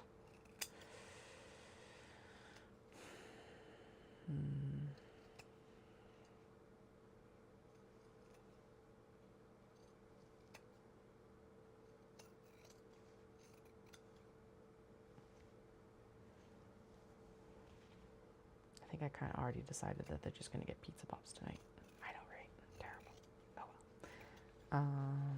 But the cooking of the pizza pops is another question.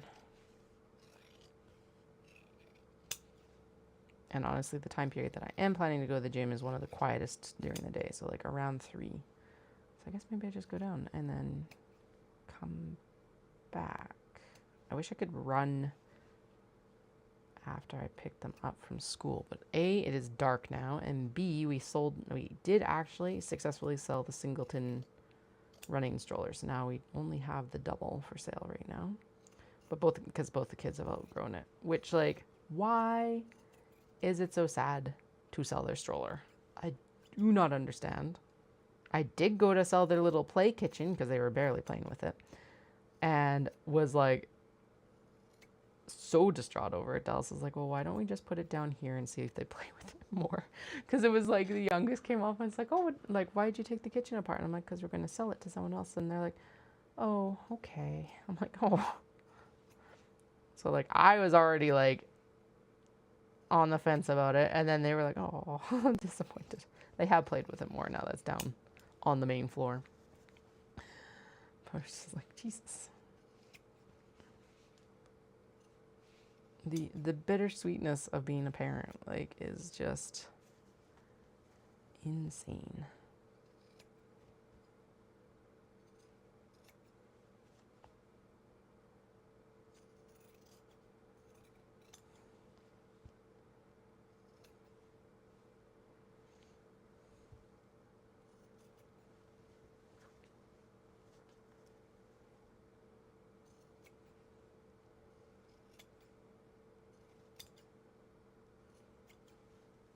Although I feel absolutely zero guilt about moving on our Mega Blocks because now they have Lego. So I'm like, nope. Plus that, like, was taking up like 3/4 of their toy box space upstairs. So I'm like, no, those can go. I feel no guilt there. And I also am going to move on their train set because they haven't played with that for 9 to 12 months, even though it's been sitting there. So that'll be good because it has like a table as well. And the table hasn't been in our main living space. It's actually been stored since we got it, basically. It was a gift. But it'll get out of our storage room, which will be good. And actually, I should work on that now because that would be a good Christmas gift for a little kid. All right, lunchtime. And then I'm going to come back and we're going to turn bookmarks. And then I got a whole stack of the small box bags to turn as well. And actually, yeah, we'll turn the small box bags first and finish them because then they're done, right? That sort of thing. And then we'll turn the bookmarks and finish them and then they're done too. I think that's the best decision. And I will plot out when exactly I need to head out of the house to get my training done, and stuff like that. So I'll be back in a few minutes after lunch. Depart for your snack rolls yourselves or your drinks, whichever you need, and you'll know when I'm back.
Dun, dun, dun, dun, dun.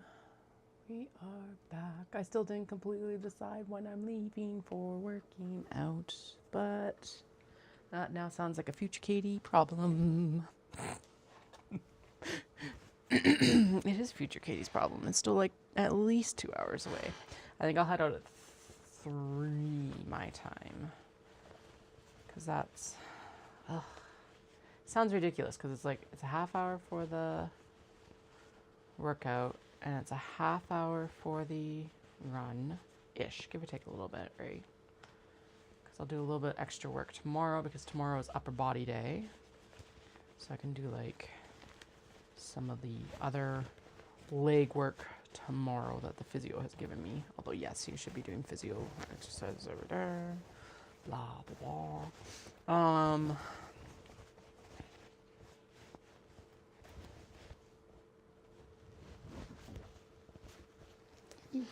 Cappuccinos.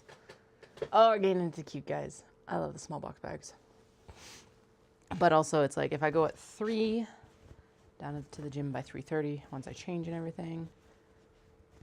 4:30 for the run.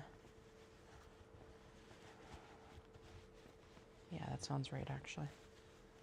Because I need to pick the kids up before 5:30 today because I need to call and cause the mass panic at the restaurant again. So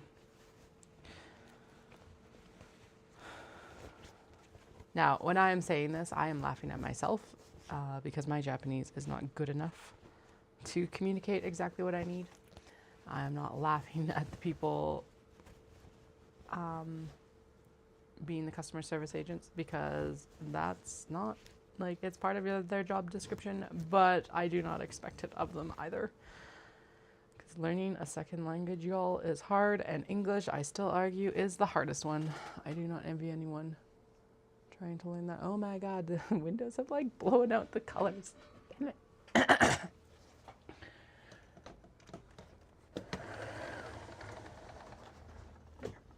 that better?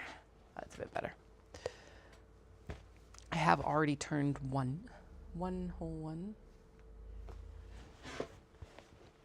Okay, actually these are gonna pop on the floor down here.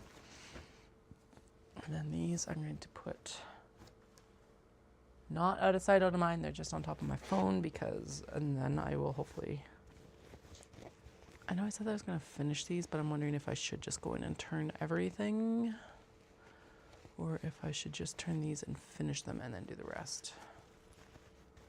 I don't know yet. We'll figure it out.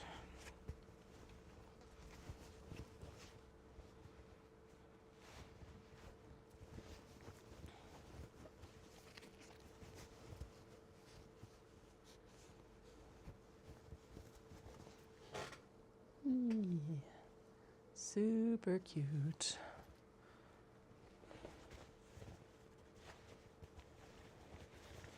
So these are all the ones that are light top stitched that didn't get done before Knit City, didn't get done before Shindig.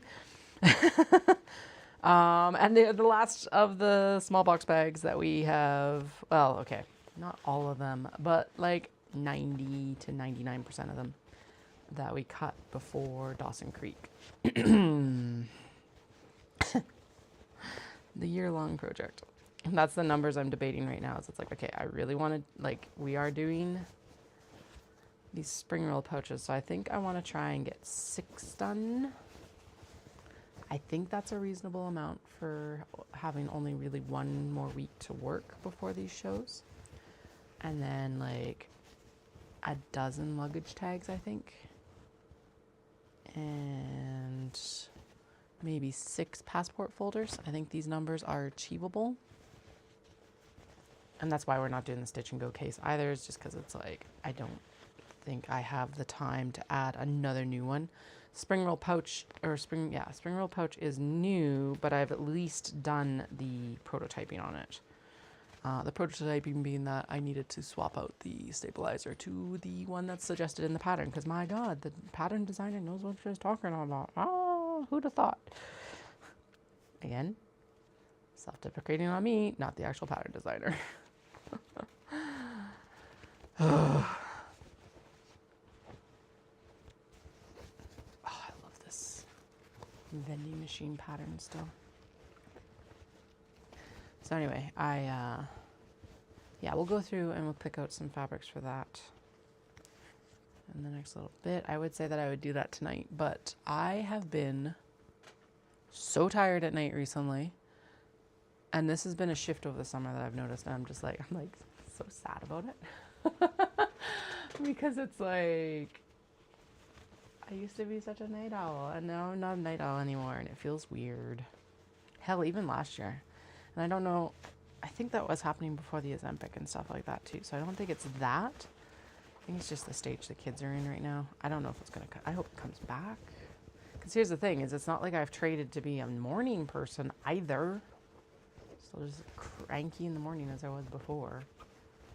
But now I also can't do anything at night, really. It's like, damn it. I want to be a night owl. This is like breakfast delivery. This one has what I always call the salty shaker. I was calling them the sad salt shaker before, and then I was like, wait, no, he's the salty shaker. He's underneath the egg here. Super fucking adorable.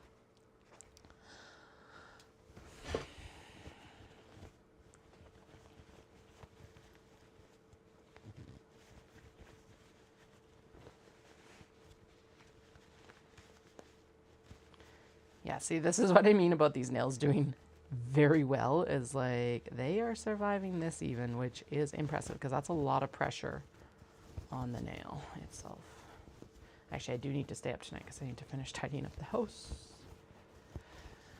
because the cleaners are coming at 9 tomorrow, which means it's like it has to be done because I dropped the kids off around that 7:38-ish mark, and then I can go to the gym after I've dropped them off, because there's no run tomorrow. Yes. That is one thing I like. So I reduced basically I'm just running 3 days a week. 2 30-minute runs and 1 very long run right now.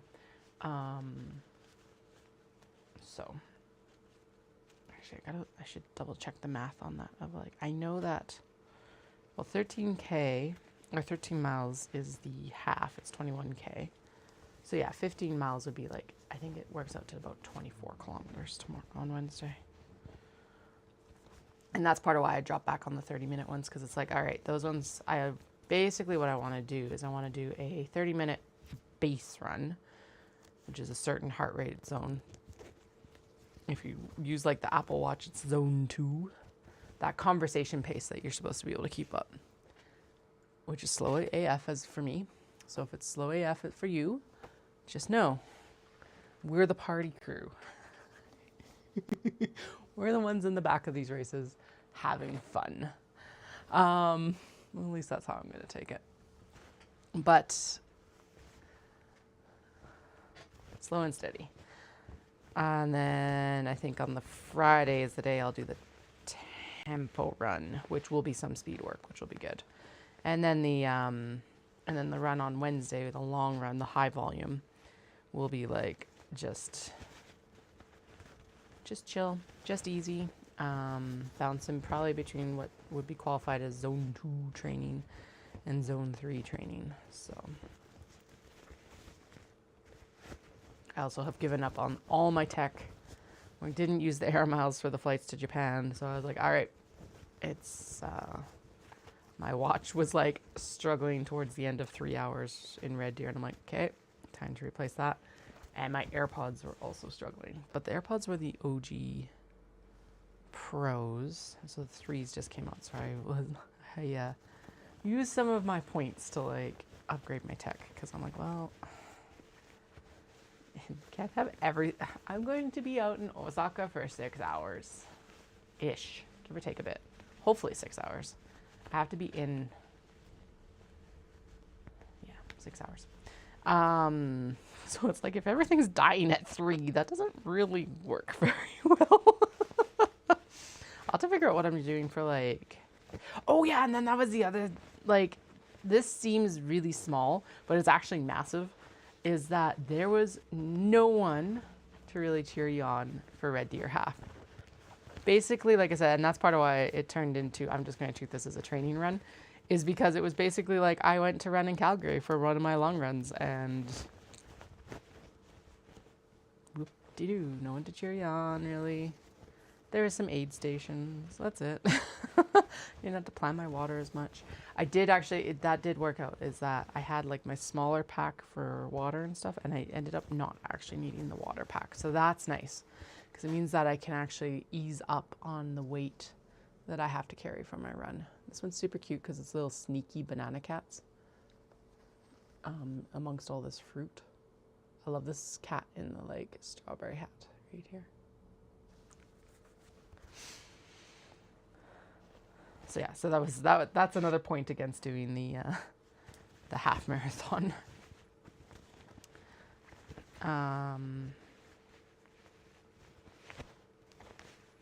Yeah. But that's also why I planned all my long runs with Dallas. Is it's like, okay, come help, please. Because at least with Osaka, from what I've seen, it stays filled with crowds the whole time along the route and everything like that. So it's like you'll have people cheering you in the whole route, essentially, which will be nice. I will end up exploring more of Osaka probably on this marathon than I have in like all of the trips I have done to Osaka, which is the other crazy thing about this. Same for Dallas Run and Kyoto. Definitely more than we've ever really explored. So it's funny to think about that part of it. And then I won't be done, but I will be paring back. I'm going to do the half in Calgary again because I want to keep challenging that course. My like end goal for the half is I want like a 2:22. Technically, I'll probably want like a 2:15. And then I'll be pleased with that. I will probably not hit that full progress this year, but it's like a 2-year goal sort of thing. We have shifted around our plans for our next family trip to Japan, which I think is a good decision. I like these teacup cats too. I really like this contrast of this aqua-y, I would call this aqua, like a little bit darker aqua with the pink dress that this cat is wearing. It's very like Victorian / Alice kind of thing. There's one sitting in a teacup there that's adorable. Eee. Yeah. Yeah, I'll do the half in Calgary. And then I decided that Dallas's vacation bucket got shrunk significantly. Not because of work, but because his brother's getting married next October. On one of the weeks that Dallas is at work. So, and then he also, Christmas is starting to fall on the weekend, so he's not able to like kind of stay home and then just fly up because they're not offering Friday flights for Christmas. Makes sense, it's expensive. So we have to plan in vacation time for that. So between those two things, there's not really anything left in the vacation bucket for early 27. It resets in like July. So we discussed it and I'm like, you know what, let's just go and I'll do Kyoto in 28. Dallas is still applying for Tokyo. So if he gets in for Tokyo, we'll go and we'll just do like the week. And that'll determine if I do a solo trip next fall. I'm not going to complain if I do a solo trip in the fall, to be honest.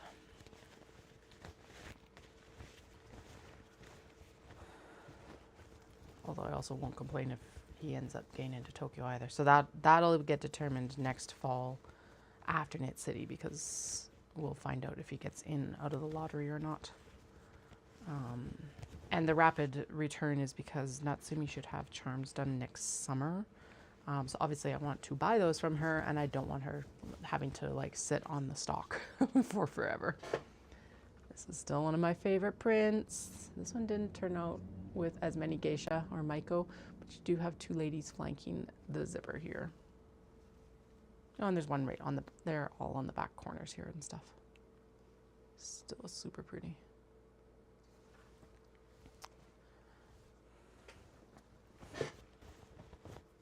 Anyway, or if you guys all sell me out of my fabric, I can return next fall and in March. That would be amazing. Goals. All right, we got popcorn here. Oh my goodness, come on. No, pull out, please. Yes, there we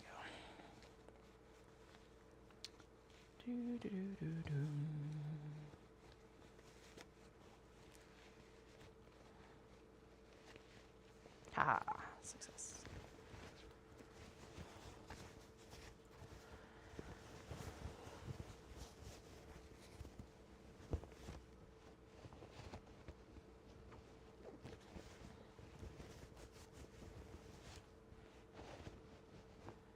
Popcorn, popcorn, what you gonna do? What you gonna do?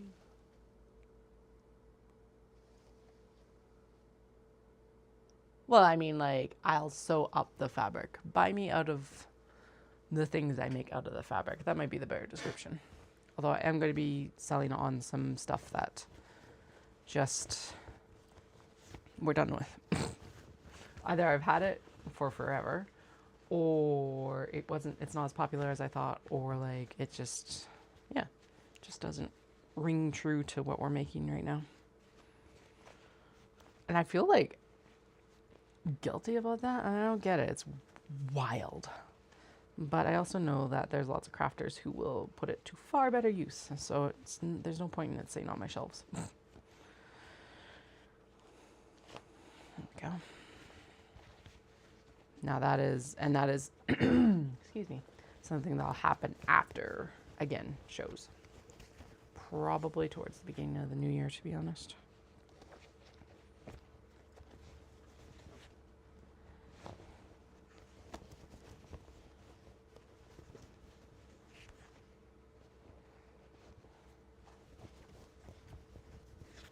Go.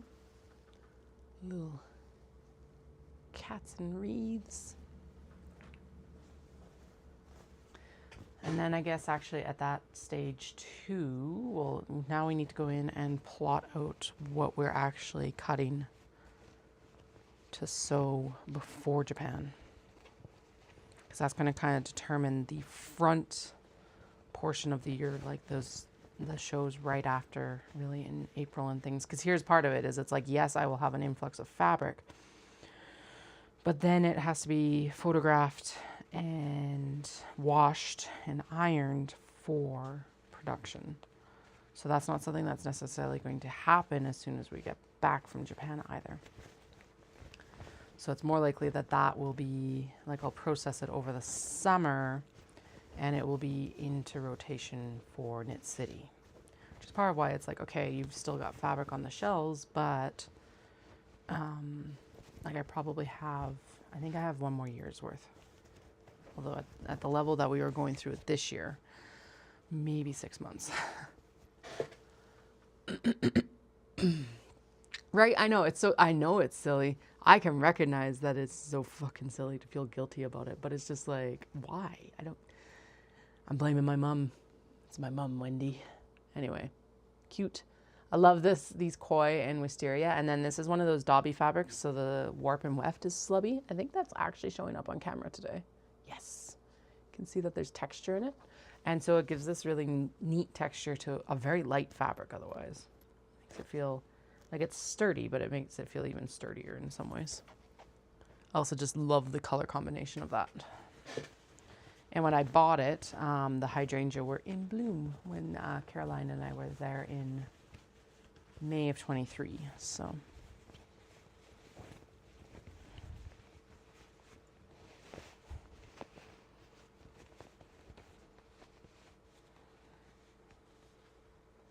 I've also, I'm going to be doing a lot of the temple markets in Kyoto, obviously. Well, the 2 that I know of that are back to back, basically.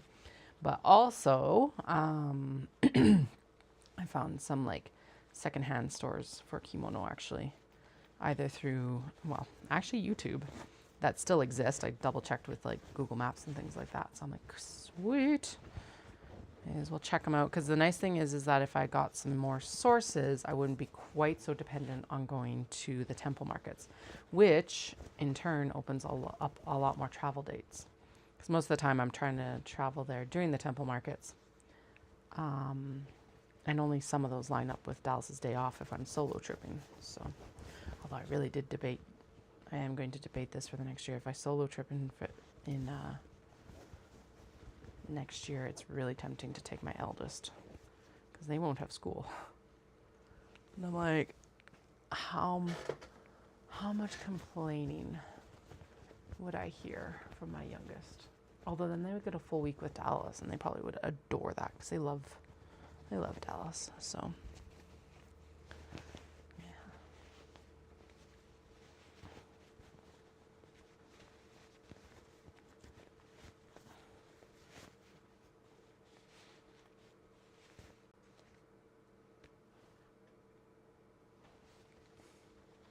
yeah, I know the Dobby is really nice. I can't decide what my favorite fabric out of Japan is. I do love how much cotton linen you can just find easily. But really, I also adore the Dobby. And I do not see it here. Now, it might be in stores that I just haven't gone to. But like, yeah, I don't know what the application, like I guess it's a quilt cotton. But it would also work for clothing. So I don't know if you would, like here, I don't know if you'd find it in like a quilt store or if you'd find it more in the like garment stores. And there's not a lot of garment stores in Calgary, like garment material. There's one that I know of. Bunnies with these like really cool, I love the color of the illustrations around the bunnies because they pop. And then that's what I leaned into with this red zipper is because there is like the red berries everywhere here. And the bunnies are all directional on the handle. Or at least the ones that you're going to see the most. Okay, last small box bag. Now, question becomes, do I finish these? I think we finish these for the accomplishment points. And then we'll go in and we'll do bookmarks. Plus, it'll give my nails a break. Because, yes, they're strong and the press-ons are doing amazing. But they are kind of pulling on my nail beds. Which happens even without the press-ons. So let's give my hands a break and do this finishing seams. And then they're done. And they're ready for the Ancient Arts pop-up. Because really, when I go to cut stuff, I am going to focus in on what I want to finish for then NJCA, which is the luggage tags and etc.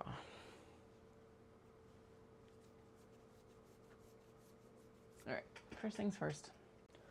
Some more caffeine.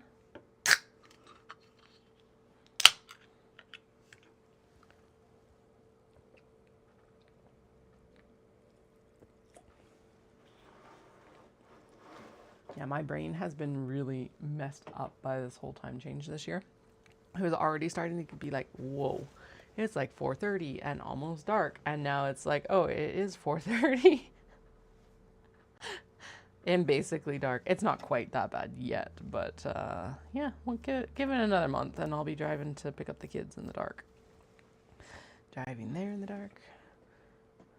For drop off, driving to pick them up in the dark. Ooh, we got, so a lot of where the Knit City money went is the Jeep needed some work. It still needs some work. The rear diff fluid desperately needs to be changed. And basically it's like, it's in very poor condition and has metal particles in it. I'm like, great, I don't want to blow the diff out on the Jeep. Ugh. Anyway, it had the front axle seals were leaking, so that needed to be done. It needed its normal like oil change, and then it got new tires, and it's like a whole new vehicle. No, that's hyperbole, but the tires definitely made a massive change. It was like night and day, because so last year on, it's like it basically goes in once a year for its oil change and check, because I don't like, we put kilometers on it, but it's really the runaround in the local area vehicle.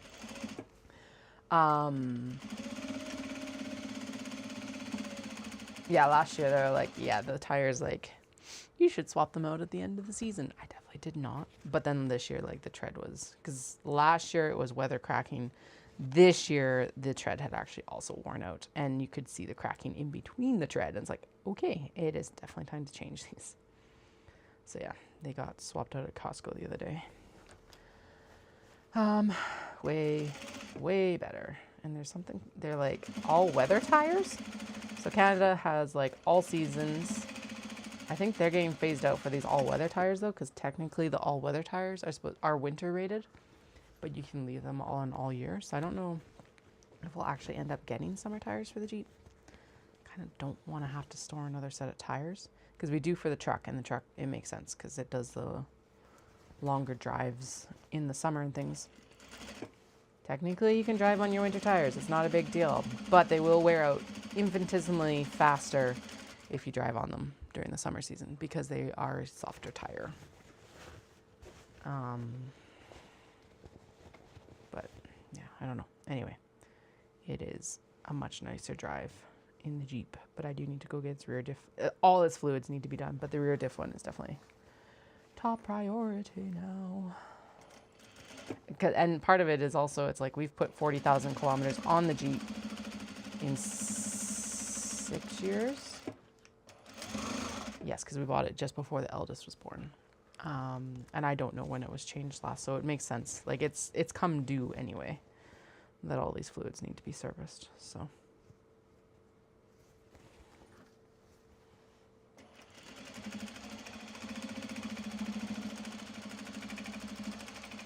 No, I broke the bobbin thread.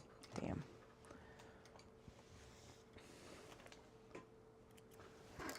All right, there is half a dozen done already. Woo! Where should these go? Just not on the cat. She's all chill in her tree.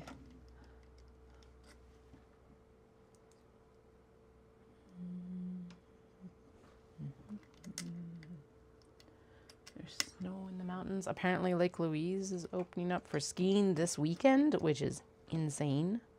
No, not even this weekend. I think today or tomorrow or something like that. This is not because there's not necessarily a full natural base yet, but it's been cold enough that the snow machines have been able to work. So good for them. I am not a skier, but it is a big part of our economy.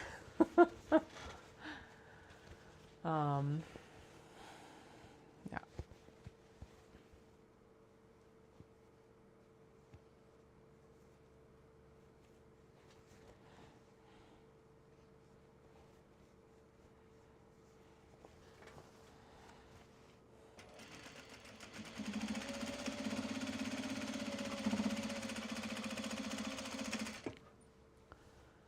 Okay. Also, I did invest in a new little space heater. It actually has a fan. Part of it is with this reorganization of the studio to this current setup, I was concerned about the space heater that I would have had over there last year. Now that it's the kids' space, I'm like, oh, I want something that's like, our old space heaters are safe. However, the grill on top of it was exposed, so they would have been like, it was really easy that they could have made contact with that grill. So I was just like, And Costco had a good one, had one the other day for a decent, like a good price, and it has a fan on it too. So it should in fact be more efficient. And it's fully like encased, so now I don't have to worry about the kids accidentally touching it on the way out their door or something like that. I did also winterproof the window that's over on that side. I did a terrible job, but it's done. And that's part of why I need to tidy up too, is I need Dallas to come in here and help me winterproof this window. So, but yeah, I can't tell if it's made a difference. I think this one especially will make a difference, mostly because I'm just sitting in front of it all the time. So, and I do think I would have had a better time of it if I just did it on the frame around the window, but I want to be able to open and close my blinds. So, because this room would be, well, it would defeat the purpose of having the walkout. And I'm really tempted to do our upstairs bedroom window, because it's like, that bedroom is so goddamn cold in the wintertime. This house, like, I know there's a lot of big windows, but this house is like, the balance of heat it's been hard to get a balance of heat like the old house. And I think it's mostly because, well, we're west facing with no blockage, like literally looking out at the foothills, which yay. Embu, and just the windows are quite a bit larger than they were in the old house because mountain views. Don't want to block that. So now we're into the descent of like how many layers will Katie have to wear this winter.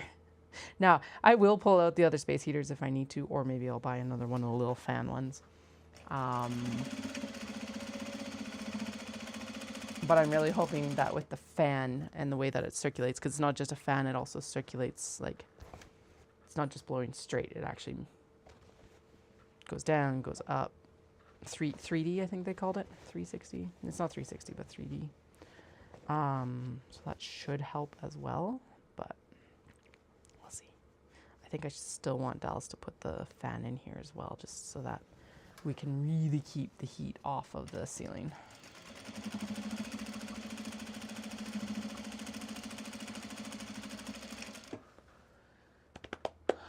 Okay, almost done the small box bags, and then we'll go in and, ooh, I was very worried for a second. It's a piece of red fabric, and I was like, is that blood? I don't think I hurt myself on any of these. No, it's just a piece of fabric. I see that. I still need to trim all the top stitching ends here. So we will be doing that. Oh my goodness, come on. There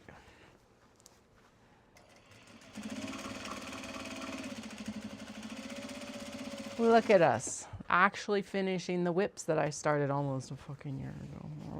Actually, when did we cut most of this? It had to be February, right? So it's only taken us 8 months. I'm still not done though.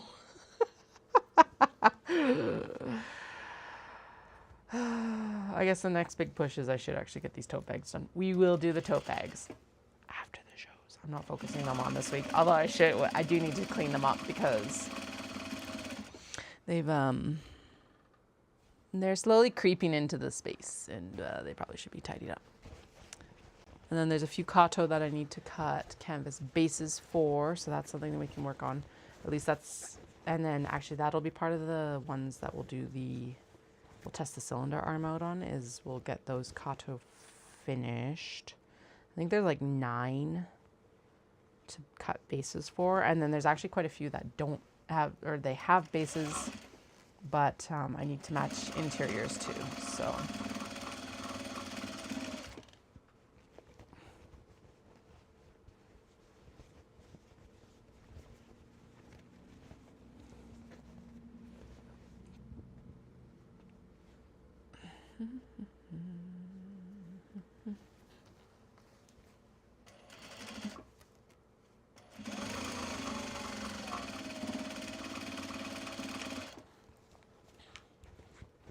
I will have needle minders at Ancient Arts Yarns, so if you're a cross stitcher, those will be available. That's what I jammed my button maker with yesterday. Yay!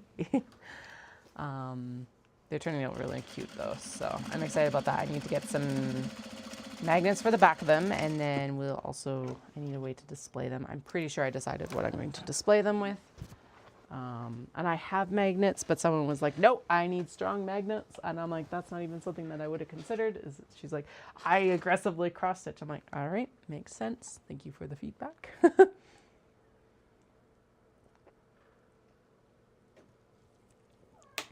Hi, Delia. Yes, what's up? Really? Well, come here then. Come visit. We're going to turn some bookmarks. Yeah. Yeah, I know. You just woke up. Come here. Hello, my old girl. How are you? Oh, you have lost weight. Oh, we have one more down here. Yeah, whatever. We'll finish that once we've turned the bookmarks. I did also somehow miss 2 kato. So they're smashed together. They just, well, we may as well turn them as well then right now, since, that's what we're doing. Hi. Settle in, please. She's like, never. Why would I do such a thing? Trim the leather, trim the leather, dun, dun, dun, dun, dun, dun, dun. Trim the leather, trim the leather, trim the leather. Yeah, and we do still have a few large box bags here. So any cuts and like bags that we're gonna were intended to kind of be that large box bag. If I remember, that's what they're supposed to be, a large box bag. We'll finish those, but I am not putting any more into production. So if it is not currently sewn together as a large box bag, so if it's just a large box bag cut, we'll transfer them into something else. Very likely the Kato bags. This is actually a good reminder that I need to, I've bought a lot of supplies after Knit City, but I still need to also order some pocket fabric that is not just blue. Well, we're going to use up the blue, but like, yeah. Hey, sweet pea, how are you? She's all like, I am a very pretty kitty. That's how I am. Pretty kitty. All right, and this is one of my favorite fabrics anyway, so I want to get it done. And yeah, there's like a lot of bags down there to finish for the Kato, which is nice. Like, excuse me, it'll be easy to finish them. Woohoo! There we go. Fans. Fans. No, it needs a stitch right there. Damn it. Okay, so it needs a stitch line right here. It like caught the, dude, don't chew the plastic. Not good for you. It like caught the interfacing and a small chunk of the drawstring, but it did not catch, oh no, it caught the lining and the exterior is interfacing. Dahlia, your nails. Ow. Where are your clippers? I know you hate me for that, but like your nails are too pokey. Well, you got pokey nails. Ugh. And you're shedding apparently. No, that's not even her. That's a piece of fluff. Okay. Well, let's fix it now. Well, we know why I've got it turned out this way. Because otherwise, I'll be like, why is this way? And you'll all be like yelling at me in frustration. Let's avoid everyone's frustration. Oh yeah, I can even see it. But I know how I would have missed that. Okay. Dahlia's like, hell no. I'm out of here. See ya. Wouldn't want to be ya. Okay.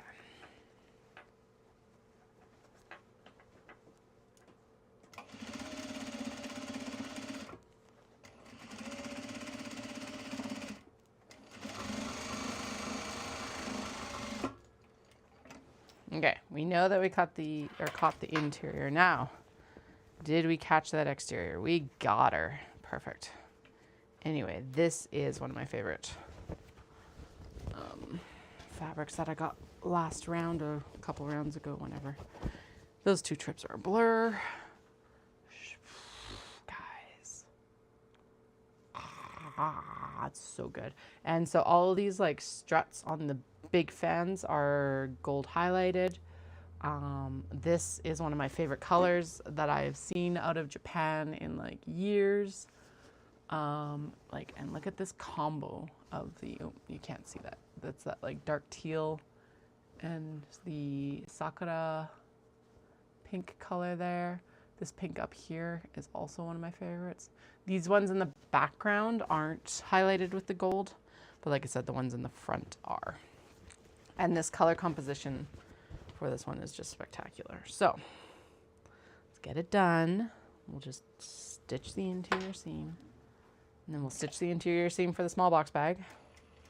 Because here's the thing, I do not have a lot of Kato left. We did an exchange for Caroline because she had minis for a while and they apparently slowed down in sales a lot. Fair enough. So she returned those at Knit City, Vancouver, which is good for me. And then we swapped them out for Kato this last round. But that meant that the Kato stock was looking really sad after Knit City, and then even more sad after Shindig, and then even more sad just this last Tuesday. All right. It's good. Again, this is like very small cat problems, but a little bit of an issue, and I have like things in progress but not ready to go yet. Oh, I think that's what we bring back. I get rid of the large box bag and I think we bring back a wedge shape. I know the Kato is a wedge. but I really do want something that's a little bit faster. So no pockets, basically. Come on. Turn, please. I love how I was like, I'm going to give my thumbs a break, and then we'll do... Oh, no. Well, we did all... Never mind. I did give my fingers a break. You, come on. We're back to this, because finishing the small box bags was actually way faster than I thought it was going to be. Okay. The 2 Kato do need to be top stitched. So we could actually... Or, I'm like, I could do that, or I could wait until I have the cylinder arm. The cylinder arm will be after the next show, so let's finish this one at least. Actually, no, we'll do it when we're doing the bookmarks, because they all need to be top stitched as well. This is not quite party animals. It's cotton linen blend.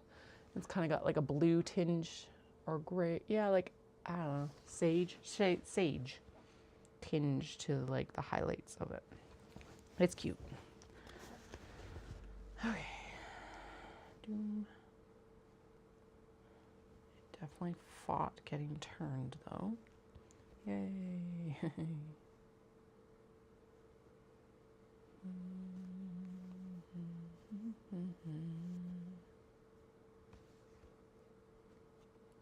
Turn. Yeah, we did it. Yay, me.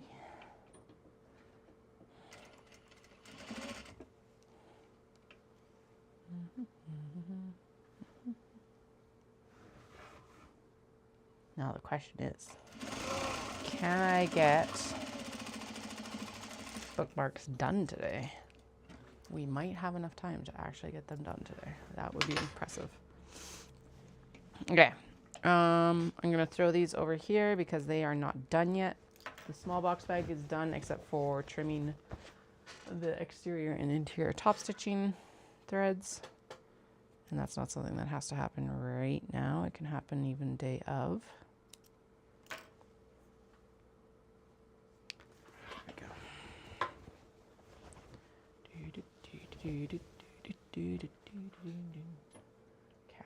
Bookmarks. Turn the machine off so I don't step on it accidentally.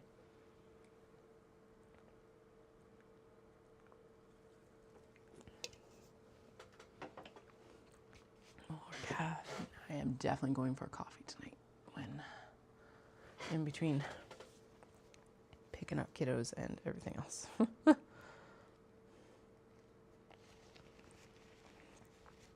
Okay, so in theory, should just be able to mostly push it through. And then we'll take the stick and poke out the corners, which is why I did go in and 45 all these corners, is because hopefully, in theory, oh, it's crooked. It's sideways. Is it? No, we're good. Oh, thank fuck. I was like, the back is sideways. It doesn't bother me if it does bother me a little bit that the front is like not up and down, but it doesn't bother me as much as if the back massive portion were sideways. I am going to actually adjust. Oh, I can't do it without slowing everything down. I was like, I'm going to adjust the zoom on the camera, but the last few times that's caused so much fucking lag. Although actually, I wonder if I can do it and then close out the program. We'll try that in a second, because otherwise it's like, what am I looking at, Katie?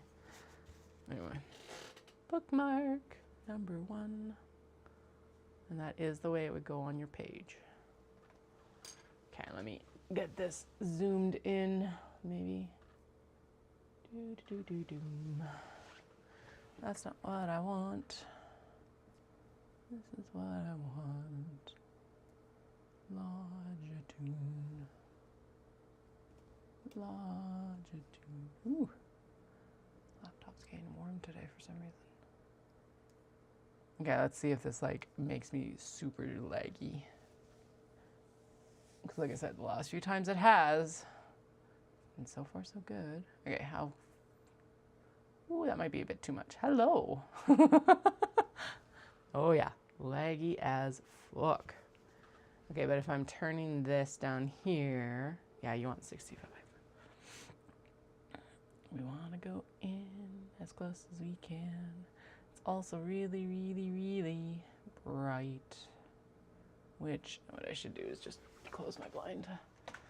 And don't worry, I will get rid of the lag here in a moment. Are you cranky? Okay. Good. Now, close and nope. Oh right, I had to quit it from here. And then I think I actually have to go in and take it off. So you're gonna get a big view of my face. And then we'll go back to the Logitech. Okay, yeah, it's fixed on Twitch. Is it fixed on? It looks like it's actually fine on Streamlabs. Sweet. Yeah, I like that. I really like this fabric. It's been one of the ones that's been around for a bit, but it's like adorable. Cute. Oh, God. Of course, the other camera like freezes for Twitch. La, la, la, la, la. So go to the desk cam. Hello. There we go. Are we still good on YouTube? Oh, God. We're still good over here. We're still moving good. We're moving good. Yay. Sorry. Tech problems. Seems like every time Logitech brings out a new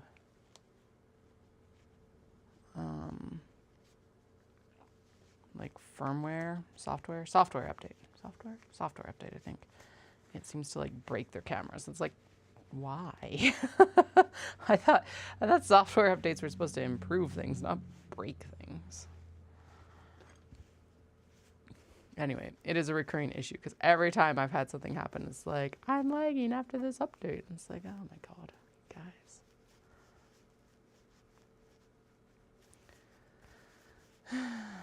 Oh well, that is definitely a cat problem. And actually, once I figured out how to fix it, it's pretty straightforward. Just the program for like adjusting stuff can't be open while you're streaming. It's wild. It is weird. Because like sometimes you need to actually have it open to adjust things. Polka dot keys. Oh yeah, now it's not working on Twitch at all. Are we still working on? Yeah, we're still working on Streamlabs. Weird.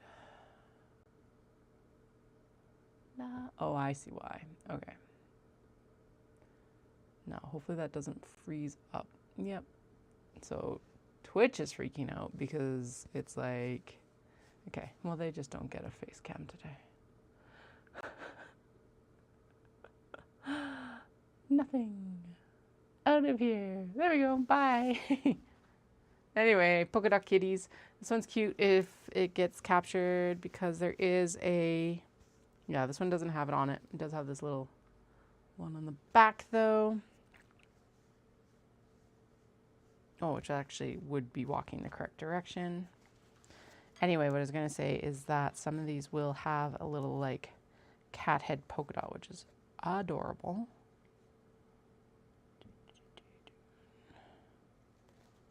So let's see if I can find those.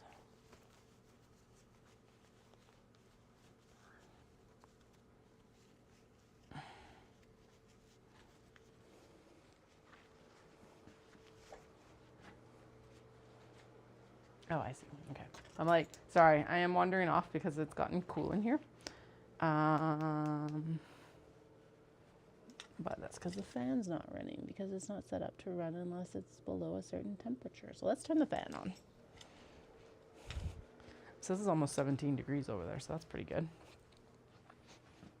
How warm is it over here? Staying the same over here too, but it does not feel that way. Interesting. It's actually saying it's warmer over here. By warmer, I mean 16.8 versus 16.6. So, definitely like slippers and layers. Okay, so what I'm doing is I'm just going in and gently poking out these corners here so that they're as like sharp as they can be. Do I make sure that they're perfectly sharp? No. Do I make sure they're somewhat sharp? Yes. All right. And do make sure that they're at least turned. This one was not yet. There we go.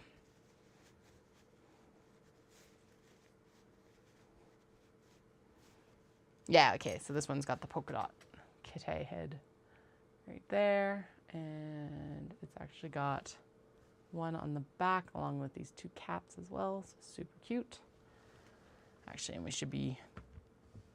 I'm going to split up into a white stitch pile and a black stitch pile, because we all know how much I hate changing thread. Bob and then thread, bob and then thread. They are both most annoying.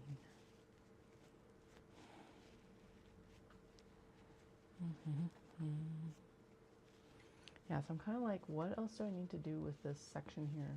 Oh, right, I tried the IKEA shelf that we currently have to see if the reels... So, backing up, we need to get this all tidied up so that I can get that machine in here. Purchased, rented, whatever.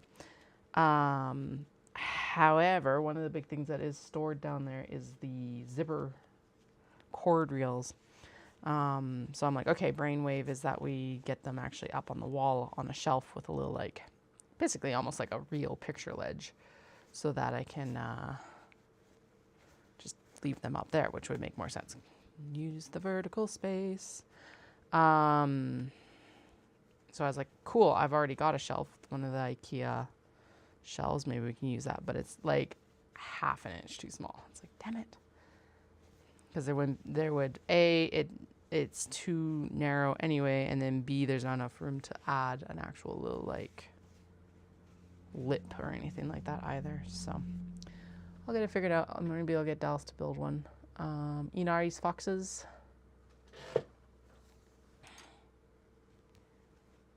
Because Inari is not a fox. They are a kami, but not a fox.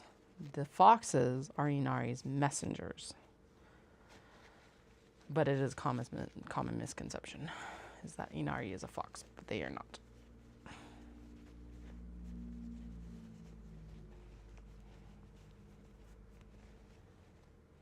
Hence Fushimi Inari, which is the business success shrine, because Inari, I think, is the kami. I think he's the kami, or they're the kami for like good harvest, which makes sense. Prosperity, that sort of like vibe.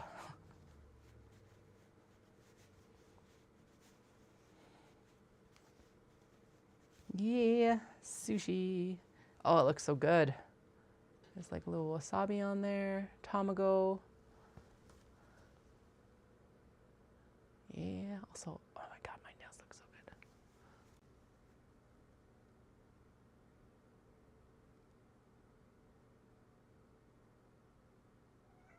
Whoa, congrats to her. That's fucking awesome. So second place to the head of the Lace Guild. So the Lace Guild person wins every year? Or your number one wins every year? Just to make sure that I'm clear. That sounds like some favoritism there. If it's the guild woman that wins every year. Although honestly, there are good reasons why I'm not part of the guilds here either, so.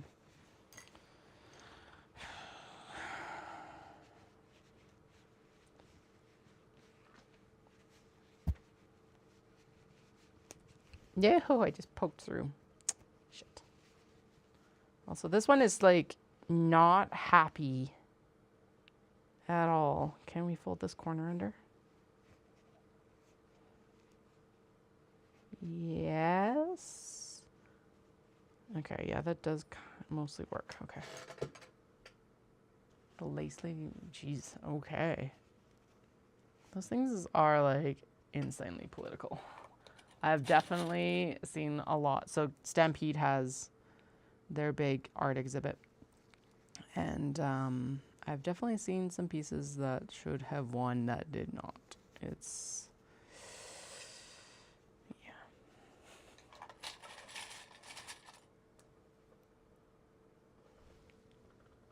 But that's still really awesome that she got second. Like, yeah. Congrats.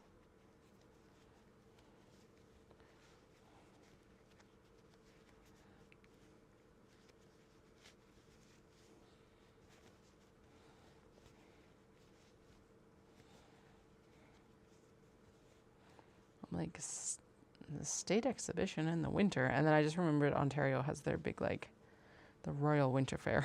I don't know the dates of it, but I know that it happens because basically my mother-in-law's dad, so my kid's great-grandpa, would send his horses and they would win consistently. I can't remember what breed. They were a draft horse of some description, but I can't remember the draft horse breed. But yeah, I guess that would have been the Royal Winter Fair. Because I'm used to, like, well, Stampede's in summer. It used to be in September. I think more like a harvest air time, but yeah.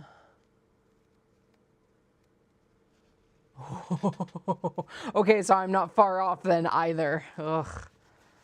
Yeah, no.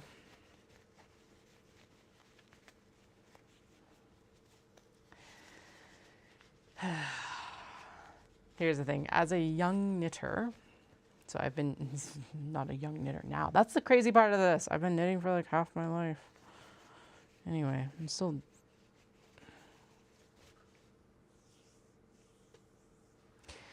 Anyway, I've now been knitting for 18 years, but it's like the amount of like gatekeeping, snobbiness of the fact that like you get asked how you learn. And it's like, well, I taught myself off like the internet and YouTube and stuff like that. Hell, I taught myself before YouTube was really a thing because I really learned in 2007. So it would have been a lot of online tutorials. Maybe some video, but I don't remember video. I just remember tutorials. And it's like, and my grandma corrected a couple things, but she died in 2008. So literally the year after I learned to knit. So not exactly able to pick her brain. But the amount of snootiness from the people in the knitting community when they find out that it's like, well, you're self-taught is like ridiculous. Ugh. And so it's like, it's just turned me off of the guilds in this area, or even like sometimes socializing with a lot of those old guard people, which sucks because they do have so much knowledge. But then there's bullshit like that too, of like, they've won a competition for 10 years straight.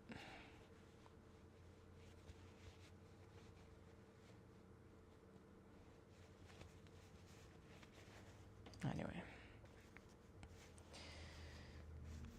Joke's on them, because guess what? I'm also a self-taught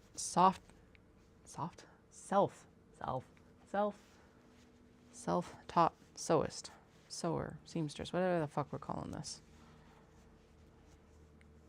Seamstress to me always tells me that it's like an alterationist. So,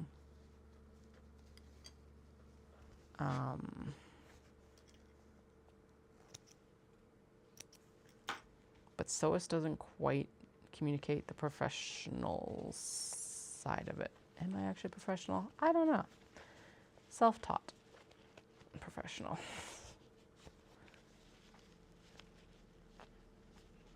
November 7th and 16th. Okay, yep. So yeah, like, I know that's late fall, mid-fall.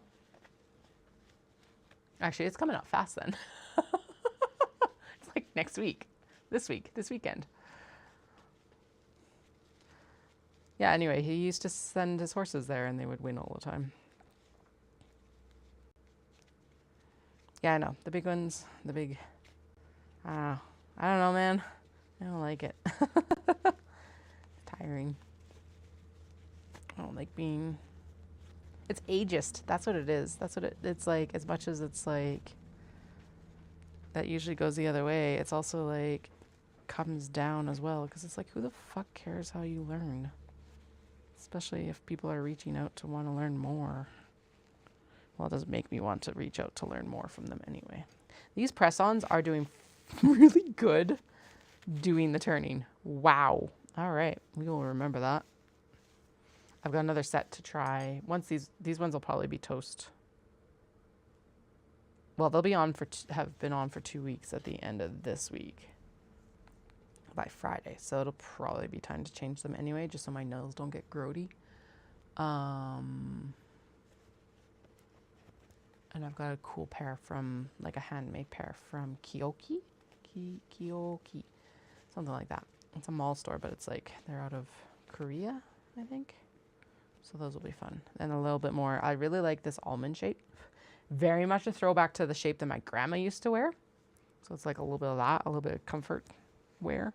But also it's like, they make my fingers look nice. But the next set is a square, which I also used to enjoy when I got acrylics actually done. Well, and that's the thing too. So, and then that's the other issue is now I've inherited all of the unfinished projects. I'm like, what the hell do I do with these? So, no, I never. She was more of a crocheter, I think. I don't think she actually ended up doing a lot of knitting. But yeah, I never learned how to read patterns or anything from her. And obviously the most direction she gave me was that I was knitting basically now she's like, you're knitting backwards, which meant now that I've looked at it, how I knit my first scarf is I knit the whole thing through the back loop instead of knitting it through the front loop, which if you knit makes more sense.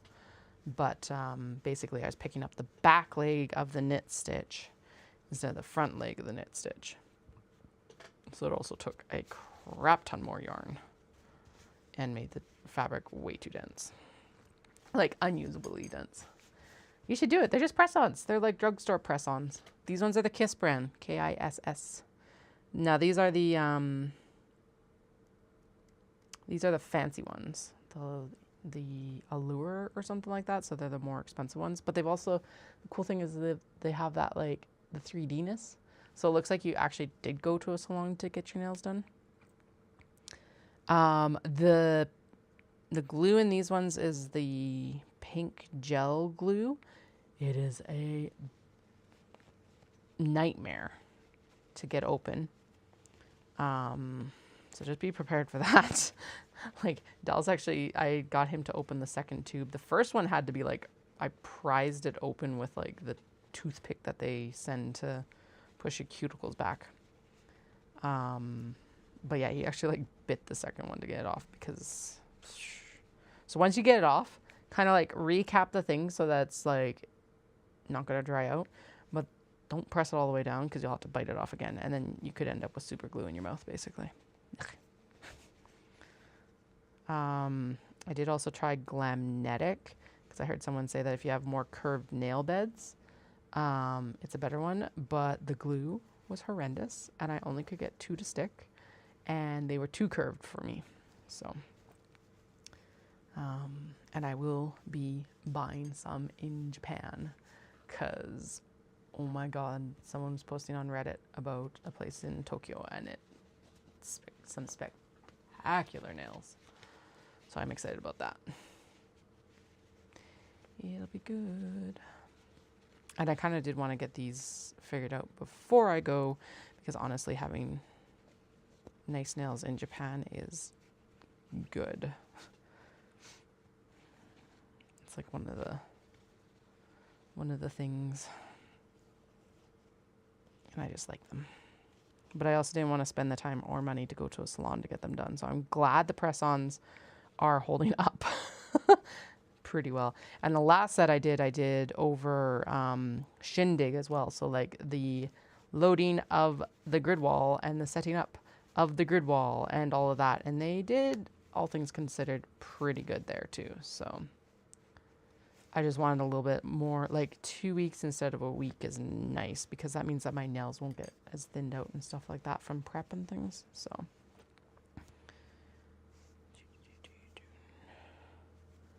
pandas. Yeah, that is good glue. It needs to be good glue. The pinky nails have popped off twice or 3 times. So basically what I've done is I've just kind of pushed it up and shoved more nail glue in, and then just make sure that you like clean it up right away, because then you don't have super glue on your nail or like on your finger for the next week. Because of course it would adhere and stay on the skin versus the nails. But this time I did prep better, I think, and stuff too. So yeah. Anyway, the next set I'm excited about. They're little like they're purple tips, and they've got like a little bow detail on them. That'll be cute. So I'm gonna try them out, because then I can put some of this stuff on my wish list for Christmas.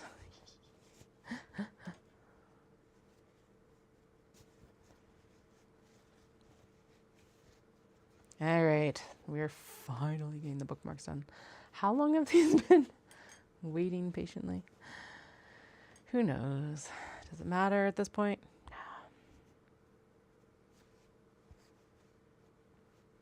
Also, all of the needle stashes I got done are still waiting for their snaps. I did take them to Vancouver.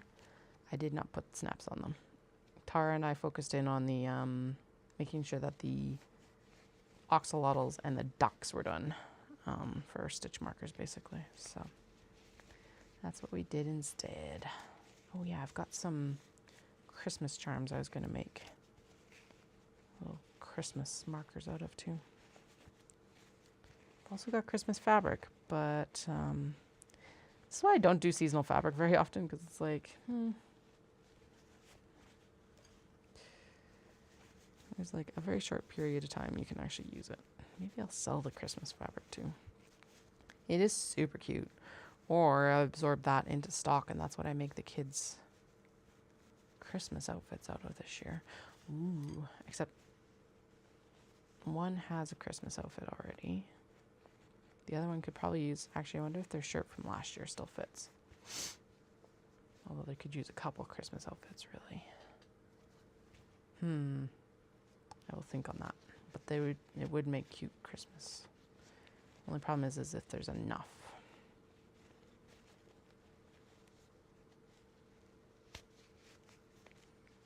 La la la la la.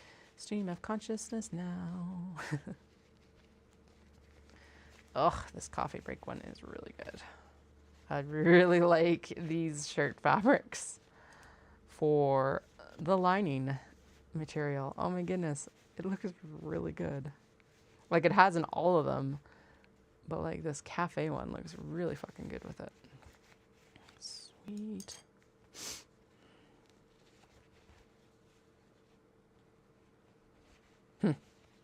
Yeah, these press-ons are good. I wonder if I could I have to write off my press-ons because they're a tool for turning my products. I wonder how that would go over. Anyway, like this plaid just looks so good. So good. And then coffee break is on the back there.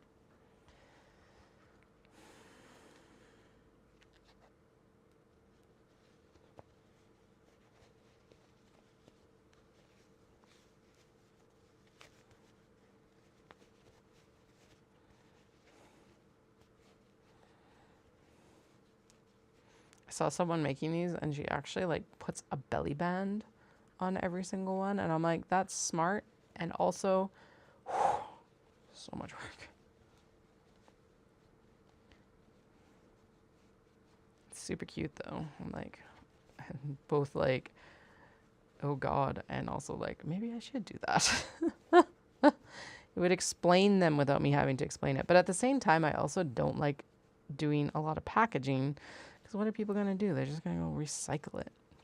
Although it would be a good way to get my name on these, because that is one thing that's missing, is there's no name for gifting on it or anything like that. I don't know. Anyway, yeah, it's also adorable. And the background too. Yes, exactly, right? They're like same as the hair. Inspiration.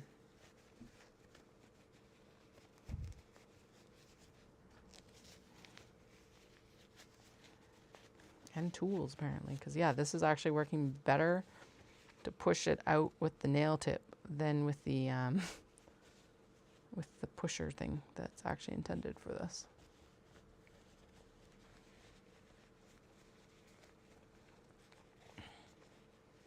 Ooh, okay, time for a little bit of a snack. I'm not hungry, but my energy just went absolutely kaput, which is weird.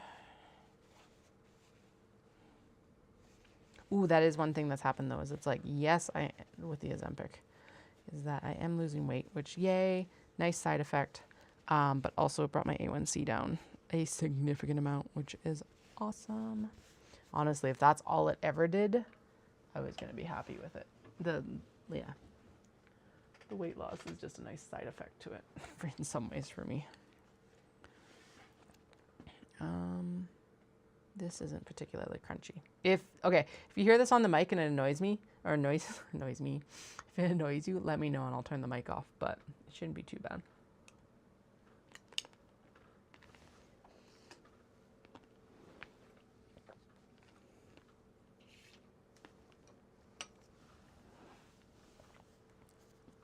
I hope.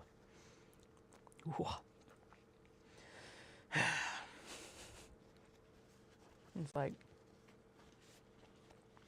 the blueberries are not exactly the sweetest right now. Well, the blueberries we get here, because they're imported, are not always the sweetest anyway. But then the yogurt is also like 25% reduced sugar, and it's like, everything is just tart.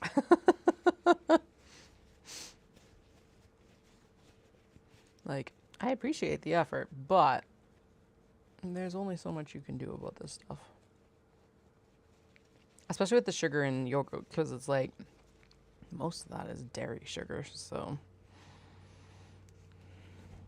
Oh, it looks so good. This, I can't believe how long this fabric's been going. This is one of the fabrics that I bought the first trip to Japan for fabric. So November 2016. And like, look at it. Everyone's doing what? The Ozempic? Or everyone else is doing it? The nails? Which? Sorry. Given that it's a stream of consciousness, it's like, what did I say?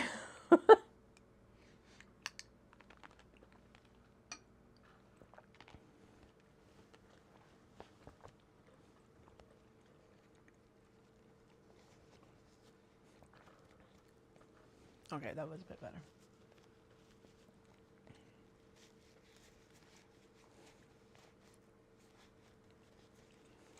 Although so this is the Oikos from Costco.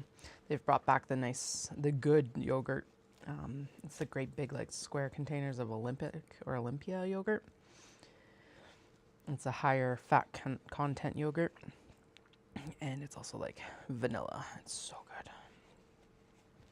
The Oikos isn't bad, but I don't like this 25, like the reduced sugar one. It's just, it is tart. And yogurt is so good for me, but I cannot deal with the tartness of it. Nails and Ozempic. Yeah, I know, right? I'm just glad that like the side effects of it have been minimal. They haven't been non-existent. But if it's going to help, at least it's been minimal. Apparently press-ons really came into their own during COVID, which actually makes sense. Because it's like everyone was stuck at home. I know my sister-in-law started doing more of her own gel nails at that time.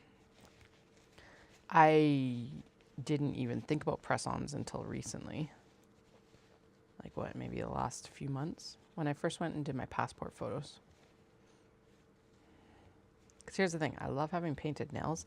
I cannot stand how long it takes for them to dry though. So it's like, yes, these take some more prep in some ways and stuff like that, but at least the drying, like the curing time is basically nil. Caveat to that being that you need to make sure that you do them right before bed. You have to prep really well, do them right before bed, and don't touch any water like right after you've done them. So that's why the suggestion is to do it right before bed, because then you can just roll over and go to sleep. And then you do any like clean up. There's usually a little bit of like a rough edge at the top and stuff like that. So if you need to do any filing or anything like that, you do it the next day after the glue has taken more time to cure. Because yes, it's more or less instant set because it's super glue, but of course it's still got a drying time to it. So, hello, how are you? Okay, the machine is off, so you can't step on the pedal. Yes, I know. What's up? Hello. Let's get that thread off your face, dude. Come on up. Come visit. Yeah, I know. Everyone wants to see you, I'm sure. Come on, pretty boy. We finally got his, like, scritchies figured out. Come here. Come show off your pretty head. No more scritchies. Actually, I was going to check him because... Okay, he does have some scritchies back around his mouth. The dosage for him just changed as well, too. Yeah, okay, I think you need to go back onto the everyday for a bit, man. We'll call the vet and have a chat. He absolutely hates taking the dosage. Because it's an oral medication. It's like an oral gel. He's like, I don't know if I like that or not, lady. Oh yes, you're looking very scraggly now. Oh, you happy? Oh, so happy. Hello. You've been such a suck recently, hey? You're like, love me, love me.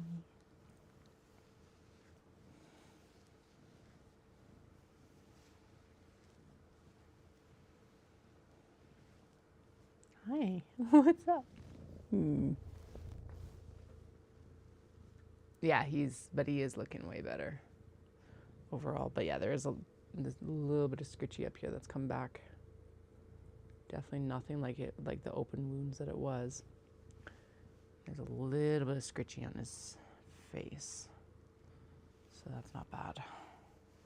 But nothing on his shoulders anymore. He's like, yes. This is what I came for, even if I didn't know it. Hi. Bye. Like, I'm done. How are you shedding during the winter grow, dude? Oh yeah, and he was over grooming the backs of his legs, and that's done. That's gone down too. Good. Thank goodness. No, no, no. Don't pull the thread around the machine, you door. No, don't sleep there. And also, that's my yogurt. Oh, why does it, like, always descend into madness?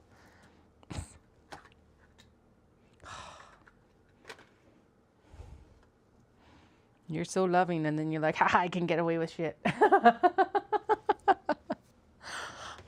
Okay, yes, use your blanket. It's right here. Come here. Get on your blankie. That's for you. It's even got your hair all over it, man. It's my yogurt.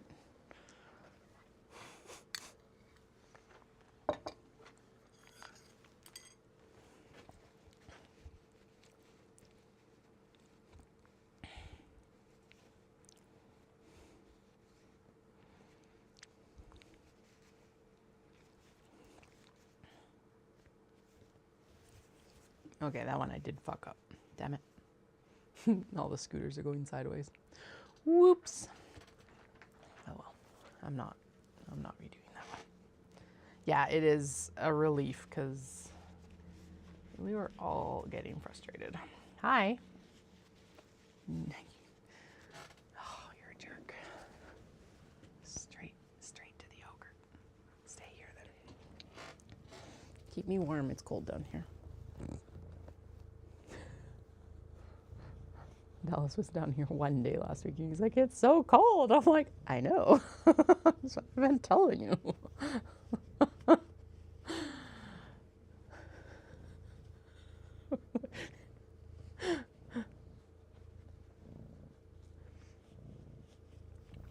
Nope, nope, nope, nope, nope. Squish. Only if you leave my yogurt alone can you leave. He's like, no, I'm going to go get that yogurt. What do you see?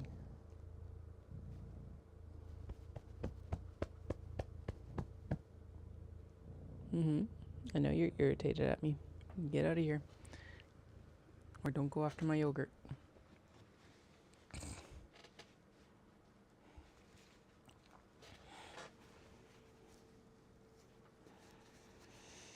There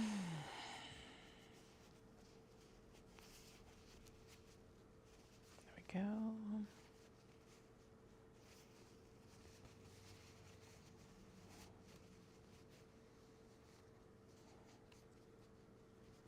That one's also sideways. Whoops. Apparently it wasn't quite as... Yeah, it's kind of cute though. So the cars will be running up, down.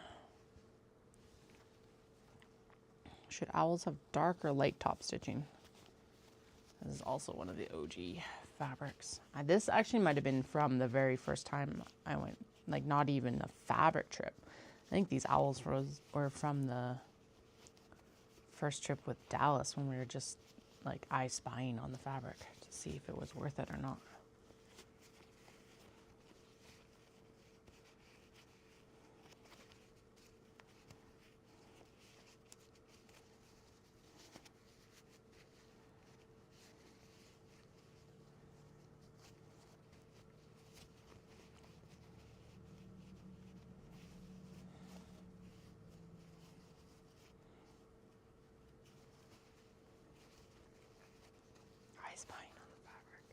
Yeah. So they think it's probably eczema basically, so dermatitis, kitty dermatitis. He's on an anti-dermatitis medication, an anti-itch, I think. Basically, it's called Atopica. We got the compounding pharmacy version, so it's actually cheaper, which is good. It's not as expensive as she made it out to be, but it is also... What the hell? I messed these up a lot. I'm not unpicking bookmarks though. Damn it. Problem is it's like... Because yeah, it'll be this way.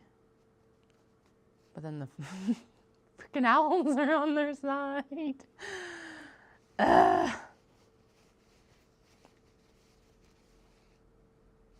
Topsy-turvy owls. Topsy-turvy owls. Totally intentional. Fuck. I hope I didn't do it with these guys and like, or at least the cactuses. Cacti. I said it and I was like, no, that's wrong. Okay. Light. Okay, they are in the light pile. Yeah, anyway, dermatitis. Who knows what brought it on? Apparently, a lot of the time for cats, it's a gut issue. So we might look into like some alternative therapies for that later. I'm just glad it cleared up, to be honest, and quite easily as well.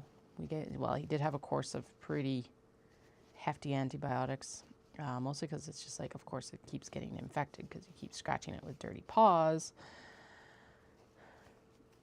It's a bad cycle. But yeah, they figure it's just dermatitis, which sucks. I had, as a kid, it's like eczema. I had it in the elbows and the knee pits, like the back of the knee, caused by stress. Surprise, surprise. When I stopped talking to my parents, it completely cleared up.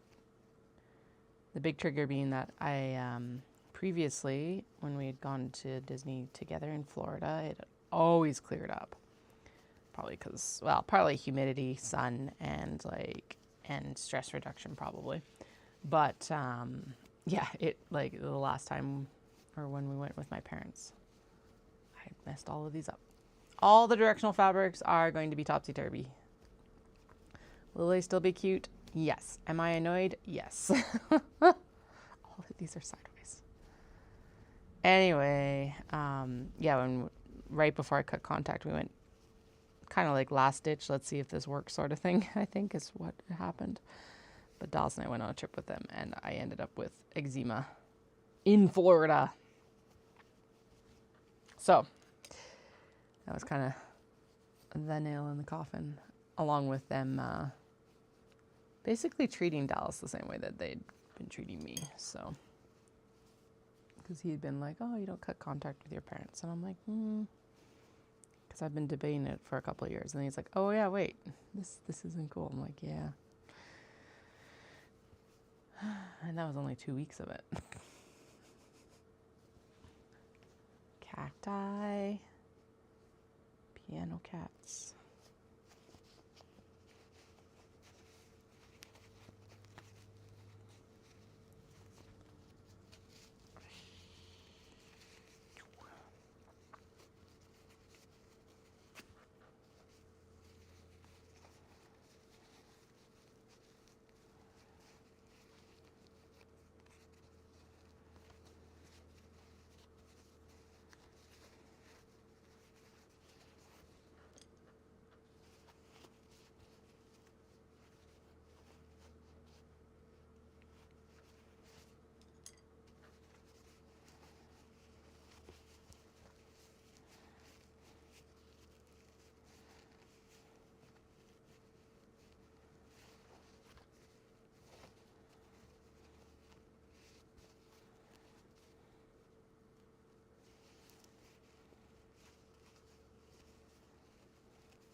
Hey, the piano.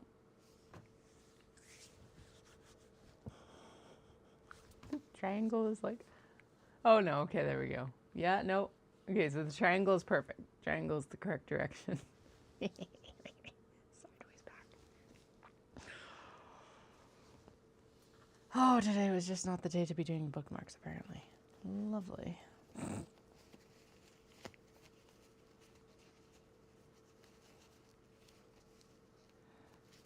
Oh.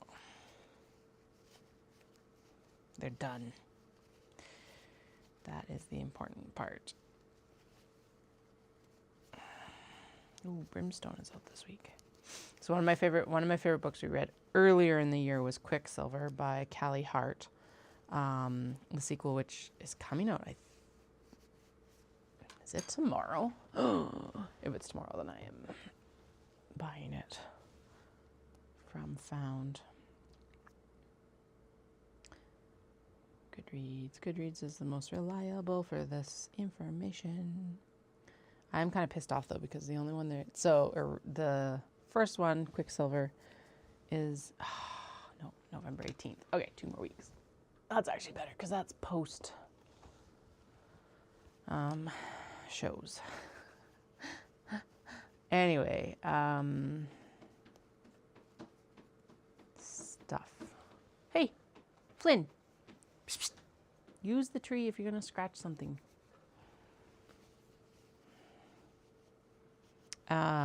Yeah, Quicksilver was one of my favorites. The second in the duology is coming out on the 18th.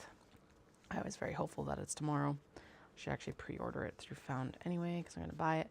But it is annoying because the first one was published in like a trade paperback form with like basically what was supposed to be Quicksilver, the main male, or Kingfisher, who's the main male character from the series. So they had like a really good opportunity to do like a female main character cover. But no, they decided to go very boring for their special editions. Yeah, apparently I should have done tote bags. At least the tote bags are easier to figure out the directionality on. But yeah, basically it's just like, what? It doesn't even look like the same series. And then the special edition for Quicksilver is also boring. It's just like, fuck this. So excited for the book, but the book is ugly. I'm like, damn it. Of all the things to also be like worried about, it's dumb, but it is like, come on. Ooh, the third in the Jake Kristoff series is also coming out, Empire of the Dawn. That one might be the one that's coming out tomorrow. I have not yet read the second one because at this point I'm like, especially now, but even last year whenever the second one came out, I'm like, well, I didn't get it read. So I'm at the point that it was like, well, I could read it now. I was like, I'll just wait and reread the whole series. Yeah, these are all just me. So what happened? Like what happened? So I laid it out. Fuck, that's what I did. I see.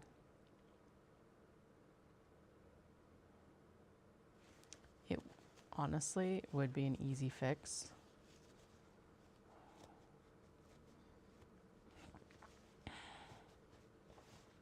To flip them. Yeah, okay, so that's what happened. Basically, I put them on. Yeah, okay, I'll get on it. I'll get on it, Andrea. You've read the first two, right? I'm guessing that the second was good, especially after I talked them up. Get on it, okay? Okay. When is the next one out? J. Christoph. Let's ask the magic box. Magic box. That's not, I don't know why I went half demon there. Anyway, gonna ignore that. Yes, that one is coming out tomorrow. I wonder if Found will have it tomorrow. They have had the other two. And at least the fucking cover matches. Okay, so this is what I'm talking about, continuity of these things. So this is like cover one. Cover one, yay, it looks really good. Communicates what the book is about. Very bloody and gory. Cover two, yay! I'm assuming it at least reflects this first cover, which makes sense because it's a trilogy. The third cover is fucking amazing. I do really like this. Third cover for whatever it is, yay! Right? Looks really good. Amazing. Nice continuity.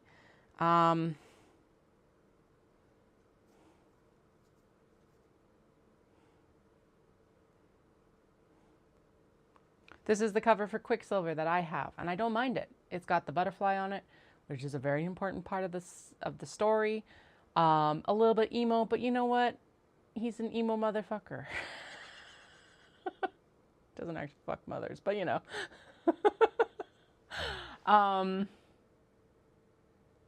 Is it perfect? No. Is it a good reflection of him as a character? Yes. So I would love for them to do an FMC cover with her as like the opposing cover because it's a duology and then we're done. No. This is a better cat problem than everything else I've complained about today. Let me see if I can even find the other editions. This is the new cover. This also on top of this is the deluxe cover.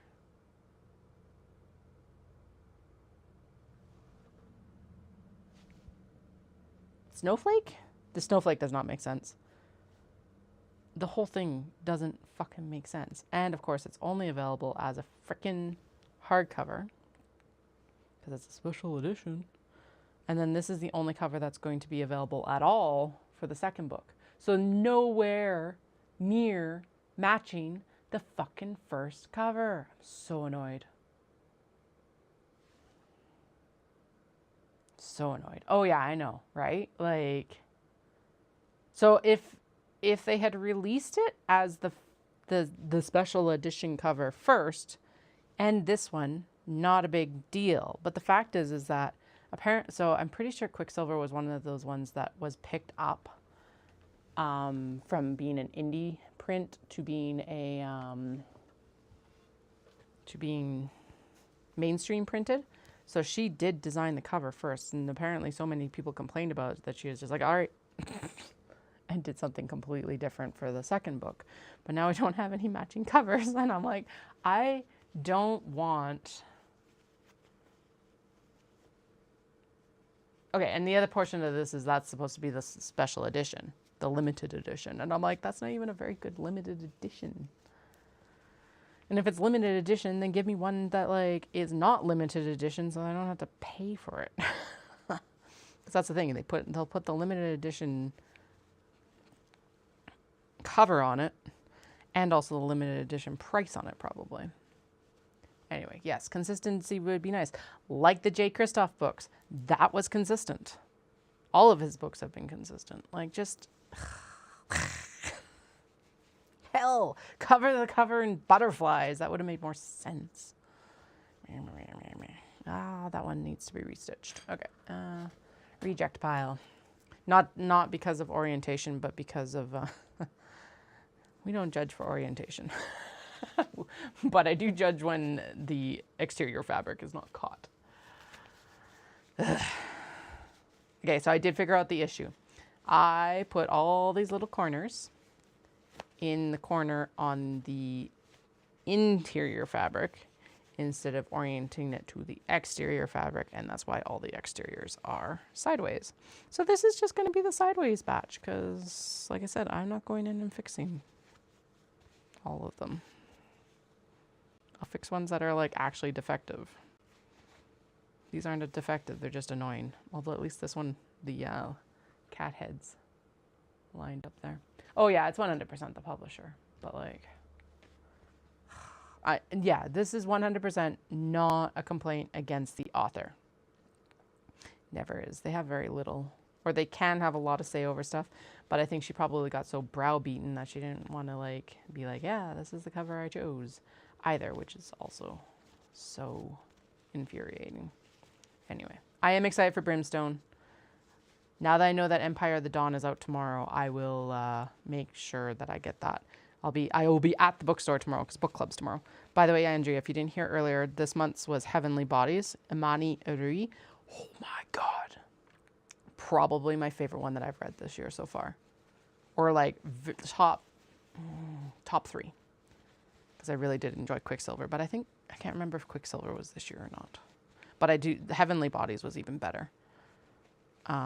Slowish burn. Lots of yearning. Holy shit. So much yearning. A little bit older. Well, they never actually mention her age. Like a little bit older, like main character, female main. But yeah, they never mentioned either of their ages. So I don't know. She acts older, I guess. And the other awesome thing about it is that it is part of at least a duology. It's an indie publish, originally, again, picked up by a mainstream publisher. But I don't know if it'll be 2 or 3 books. The original is 3. But I don't know how they'll go for 3 because obviously I just finished the first. I'm really hoping it's just a duology right now. But anyway, really enjoyed it. And it comes out at the end of the month. Actually, it might come out tomorrow or the 11th maybe. 11th would make sense because it's Remembrance Day, at least in Canada. I gotta keep, no, okay, fine, now I gotta look it up. I know that it's soon because I was just looking at it last night because I was like, it's soon. Okay, so when did, okay, I didn't even look at the date for frickin' Brimstone. Okay, so we figured out that, right, Brimstone's the 18th, so it's 2 weeks from now. Right, because I was super excited. That's why I ended up looking up the Kristoff book. Kristoff is tomorrow. And then in Heavenly Bodies, the Fallen Stars must be soon. I need to keep track. Oh, it's only got... Not sure you need yearning. Fair enough. But it's like, it's well done. And it's definitely an enemies to lovers one. Like, to the point of like, I'm not quite sure how you got over it in some ways. Fallen Stars. Anyway.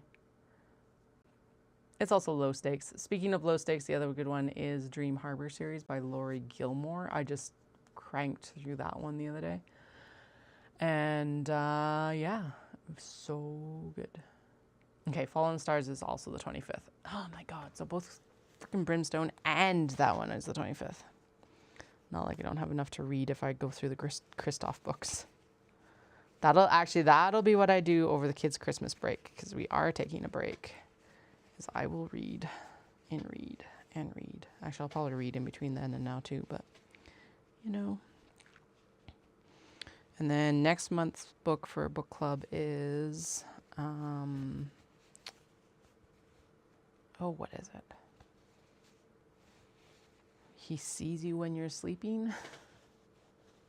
I guess it's some sort of stalker dark romance. So I'm like, okay. It's really small. I actually found it at Winners the other day, so I picked it up there because it was $10 cheaper. Because it'll probably be, I have a feeling, there's a few books I need to take and resell, and I have a feeling it'll also be on there. So I'm like, yeah, we may as well pick this up cheaper. I love supporting my local bookshop, but sometimes.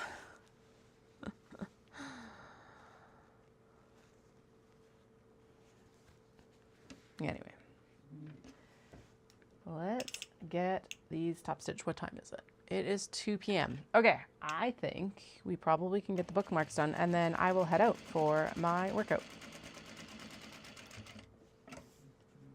We are not going past bookmarks today. And honestly, even just getting the kato done was an extra little bonus anyway. So yay, us! I'm so annoyed that I messed all of these up. Oh well. I'm like, I could flip it so that the Japanese fabric is on the inside, but yeah, I wonder how I fix that for the next round so I don't do it again. Because honestly, it was nice to do. I'll figure it out. Oh, why are you wobbly? No. Okay, let's see. Oh. The top stitching goes for this one. Looks like I might need to just reset my bobbin. No, I did not watch any of the Blue Jays games. I did not bandwagon. I love the fact that they got as far as they did, but really the only one I bandwagon is the Stanley Cup for the Flames. And even then, only if they get like past what, like round 1 maybe? Which means really the last time I bandwagoned them was when they actually went to game 7 of the last round. In what, 2003 probably? I think it's 2003. Better? Better! Yay. Alrighty, little bookmarks. Ooh, I found a new wristlet pattern too that's like got a snap at the top, so you can kind of do a... Yeah, it looks really good. So I might consider revamping the wristlets a little bit. We still have quite a few, so it's not going to be right away. But next round, I think we'll do that. Although I'm going to decide on it. Water bottle holders. Right, we're supposed to write a list. 1 second.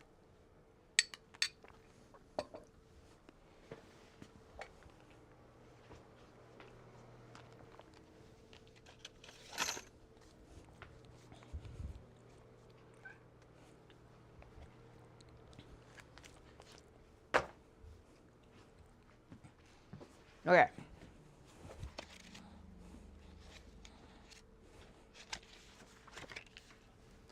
So we want spring roll pouch.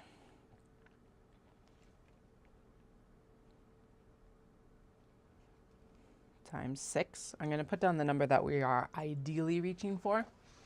5 to 6 is probably the best. Glasses cases. 10 to 15. They're pretty fast and easy to do. Obviously, we're getting bookmarks done, so I'm not worried about that. Luggage tags.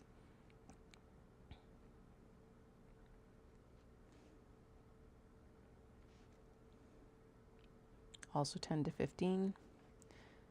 Passport cases. I am going to put a question mark on that. Kind of as a holder, just I don't know if we will get those done or not. So 6 spring roll pouches, mostly because they are like still, we have prototyped, I know how we do them, but they are time consuming. 10 to 15 glasses cases ish. The glasses cases is going to be a little bit because I got to figure out what fabrics we're going to use for it.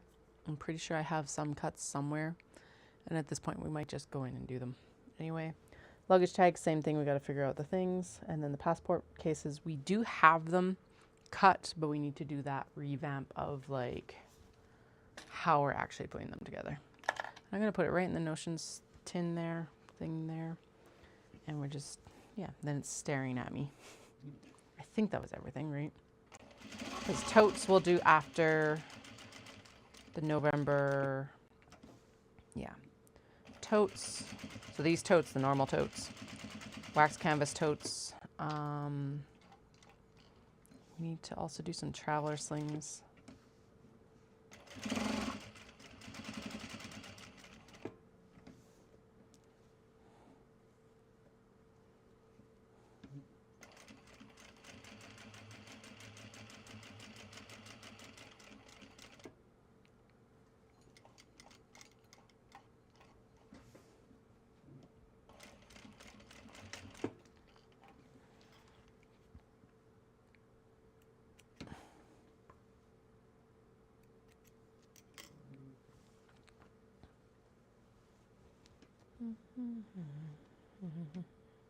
Actually, I wonder what the audiobook for Empire of the Vampire is like, because it is very long.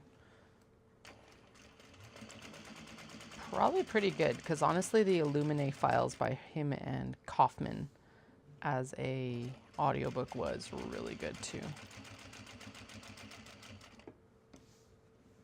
I'm just like, how am I going to be able to tackle this massive series?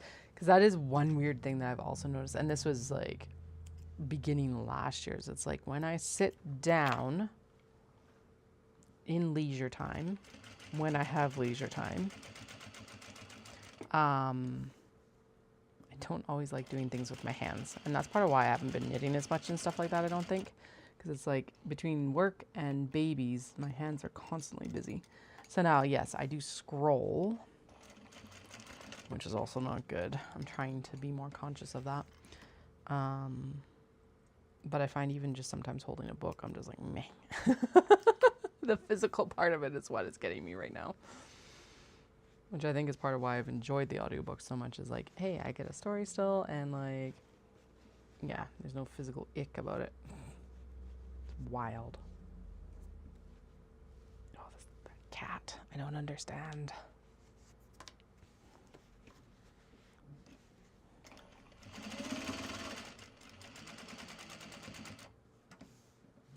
Okay, so next time what I think I have to do is lay out the triangle on the exterior. I think that's how we've done it in the past, and it's worked too.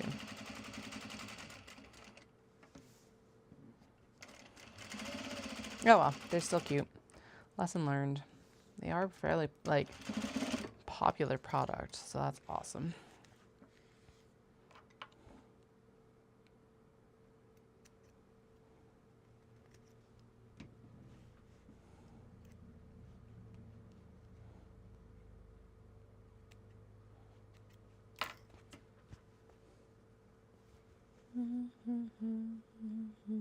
Yeah, that's, well, except I can't read and run. And sometimes it is just a fast hustle walk, but like, going back to the cover thing, if I'm purchasing a book that I already have 2 books of, I'm not buying the ebook copy, because that would be the way to do it. I could actually listen. Oh, I guess, yeah, listening to it on the treadmill or long runs would be good. Yeah. That's like 8 runs.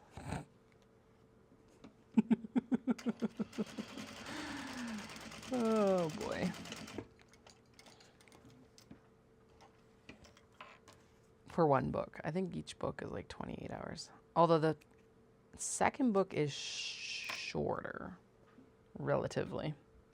Although the third book looked massive. Someone was making fun of it because he, like, Jay Kristoff is like 6'5". I want to say 6'7", but I think that might be too tall. But he is very tall, and so when he picks up the big book, it's like, looks like nothing because his hands are massive. So he did it with the Empire of the Dawn copies he had the other day. And he was able to pick up like 4 hardcover copies. So not only are his hands large, he's got like a lot of hand strength to do, like grip strength too. Just like, Jesus.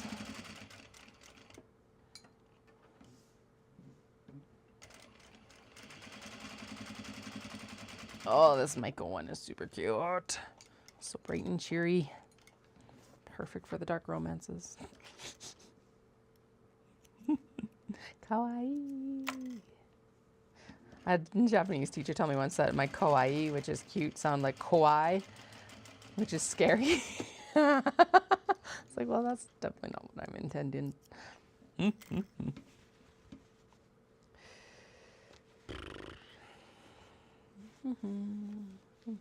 Yeah, I'll have to go back and I'm like, this is from that tutorial. And then I fucked them all up. So I'm going to have to go back and watch the tutorial myself, apparently, before I do the next batch of these.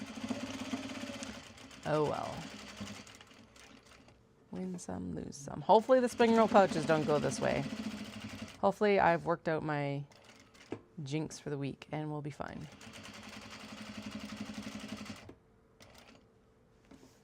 Right? Right. That's how this is going to go. Also, Wendy, no, not winter treadmill fodder. We are hoping for mild weather. Mild weather. Actually, it's okay if it's cold. That's fine. Ice. Please, no ice. Please, please. That's what I worry about. And no, like, I don't know. My limit's about -5 to -10 because, like, I can dress up for that, but I can't stick to the road well. So as long as we got cold and stayed cold, that's, or like cold with no snow and then warmed up. It's actually the ideal situation. Will I have indoor treadmill runs? Yes. Probably towards the end of December is when they'll start. Like Christmas-y time. Especially if we have a really snowy Christmas. I don't know what's happening. It's like, we're back to the whole, we needed that rain spread out. Not all in 3 weeks. Thank you very much. Sort of situation.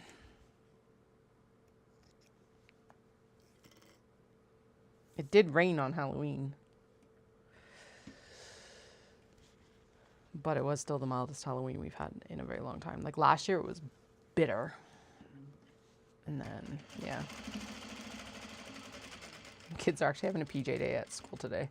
Because it's like, we're heading into the hibernation months. I'm like, yep, I like it. Kids liked it. Youngest will have another PJ day tomorrow. Like, perfect. Comfy, cozy.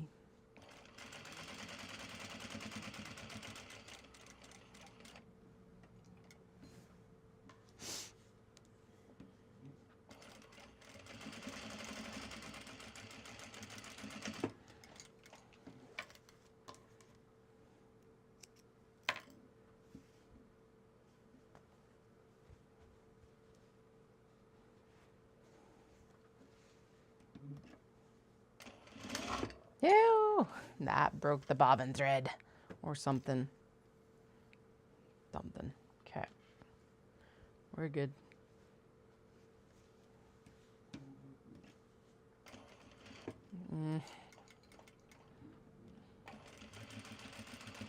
Okay, there we go.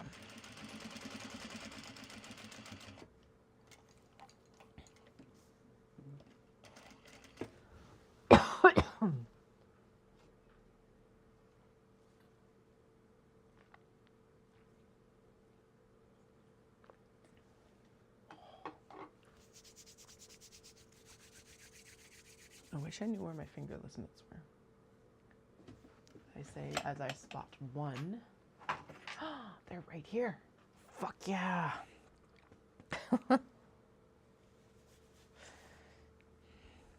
Are they perfect for sewing? No. Will they help? Yes. We are, however, going to fold the lace back because I am worried about getting caught.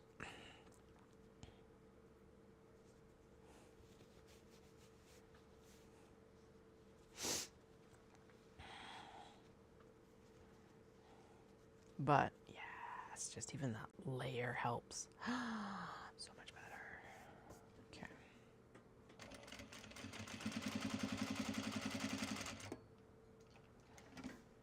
You'd be like, you have a space heater. I have the space heater at 15. I don't want to go like overboard with it either.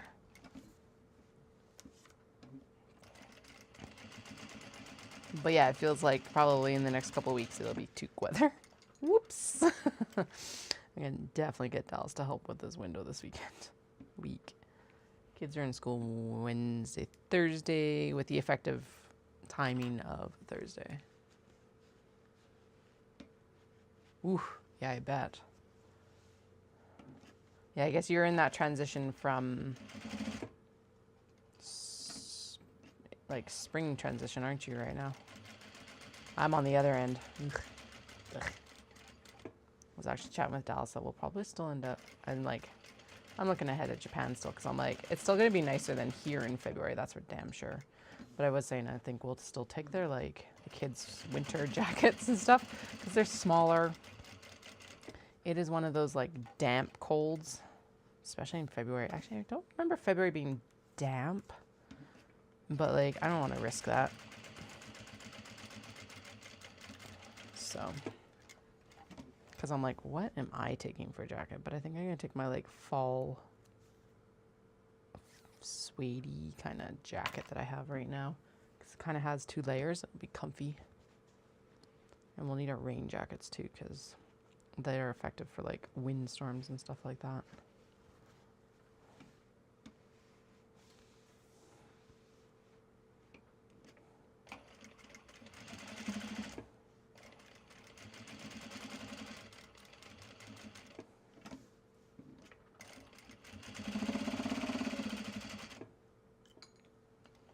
One more stitch, one more stitch.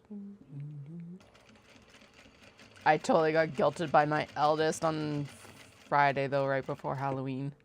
Because it was like, our neighbor on this side goes all out. Always has the whole time we've lived here. I do not. Just don't. My thing's definitely Christmas. And usually even then, it's like interior Christmas, not exterior Christmas. Long story short. Anyway, but yeah, they were like, we don't have a lot of decorations up. And I'm like, no, because Mama's saving her energy to do Christmas decorations. And then I was like, oh, I better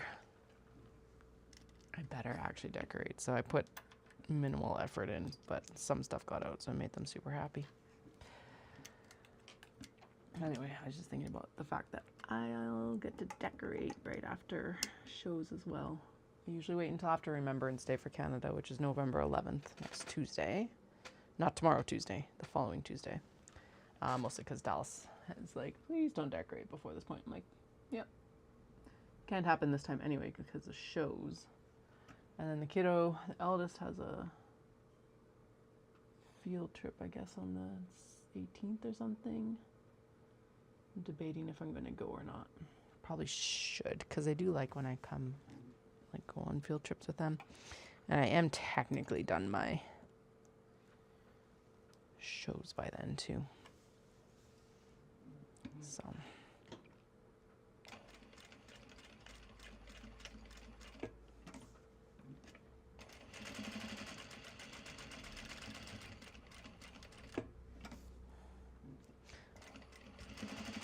I think they're benefiting a lot from this kindergarten, but I gotta say, I really don't like how they communicate the information that we need to know. I don't know. It's like both too much and too little, and it all happens on Facebook, and I'm like, why? Like, this feels like it should be an email, please. Oh well. They're thriving. The child is thriving. They're getting the supports that they require, and they did get to stick around with their friend group that they've made, or at least part of their friend group that they've made in the last few years, so that's cool. Doing good.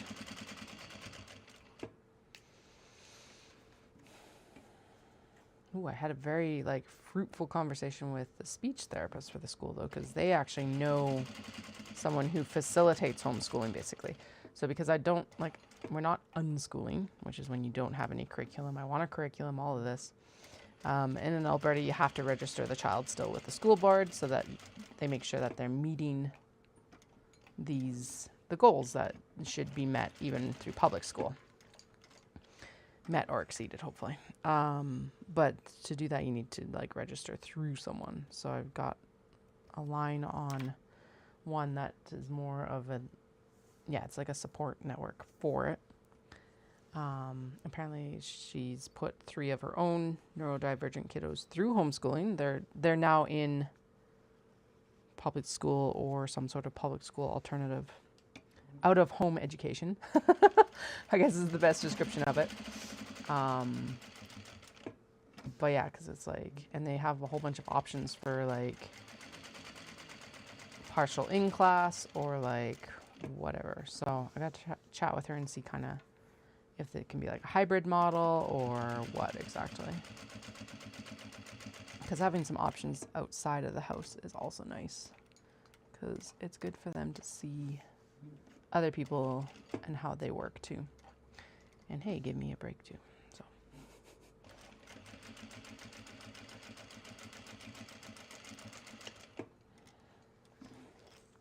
anyway, I'm excited to see it, because my big thing is like I really liked the rigorousness of the program that I was on, but a couple things were that it was very Christian ideology, and it's out of Florida.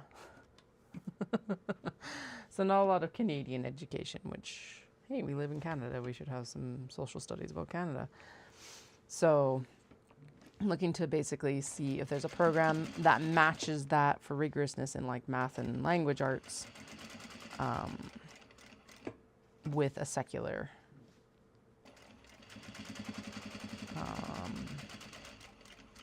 not religious ideology, secular ideology, which is no ideology, really. Obviously, there's still always going to be a bias, but I don't want to have to... one of the math questions that sticks out in my head is it's like, figure out the cubits of Noah's Ark, that sort of thing. It's like, Noah's Ark doesn't need to be in my math, thank you. So, kind of just even using them as a resource to like figure out what we can use for programming that might be comparable.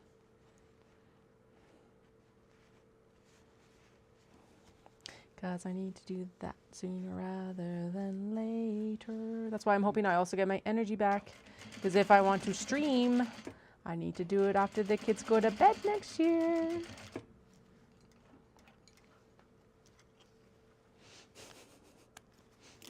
So let's hope that I get some of my night owl hours back.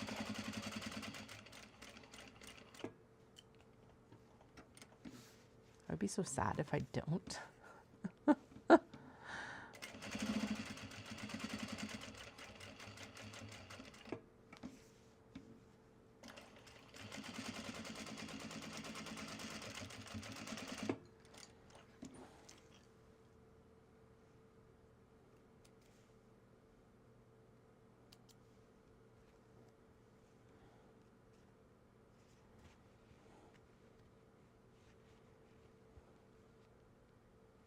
Alright, we have like 2 more white ones to top stitch.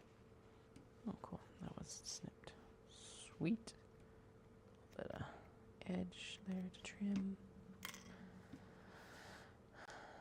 2 more to white top stitch, and then we'll top stitch the Kato that we finished, and then we'll do the, yeah, I know, right?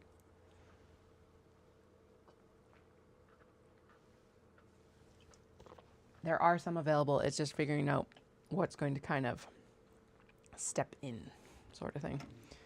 Yeah. There's definitely more available than when I was a kid, and when we were homeschooling. Started homeschooling like what, 30 years ago? Jesus.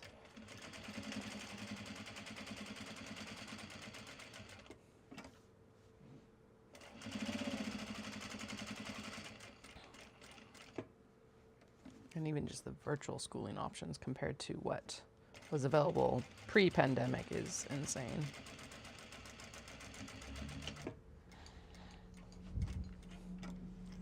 Oh, 2 more now because I forgot that the macaron critters here needs to be stitched. Woohoo!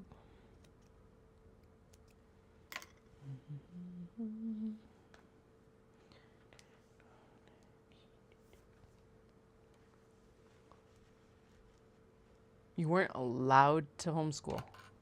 That's interesting.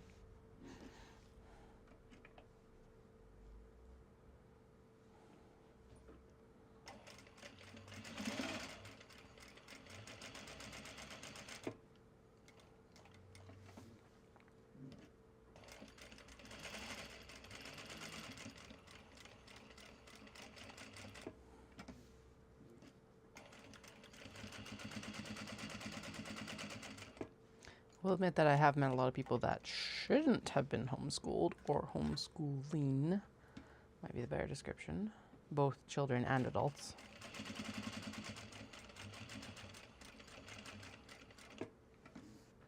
But, well, and that's why you have to have the meeting with the educational, like, assistant or whatever it is each year, is to make sure that, like, the goals are getting met. Now, who knows how many people actually do that, but I do think you can get in trouble if you don't. That is, like, the thing that has to happen.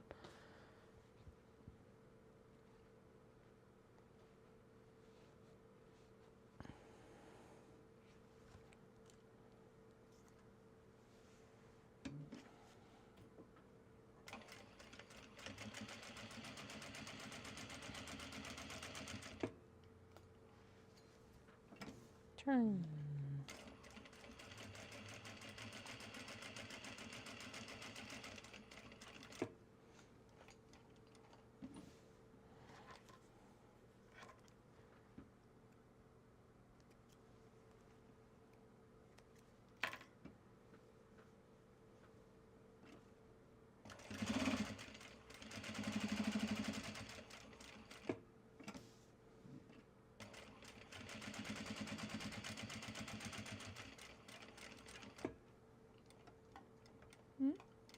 One stitch too far, like a half stitch too far. All right, we are done the top stitching for the bookmarks. Woo. Are they topsy-turvy? Yes. Are they done? Also yes. We'll take it. 10 fingers. Okay, now I'm just curious again. What's the temperature, Mr. Wolf? Yeah, it hasn't dropped that much. It's just cold down here. Also, it doesn't help that, like, I haven't actually drank anything warm for a little bit. I don't know why I'm checking my watch. No one's actually, like, allowed through except for Dallas. Oh, no, I'm going to finish up the black, the Kato, and then the dark top stitching, because may as well. Still half an hour, so.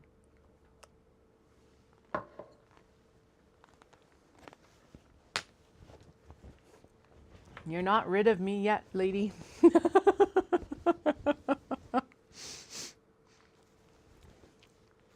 Plus, I want to get the rest of this yogurt down before I actually go to.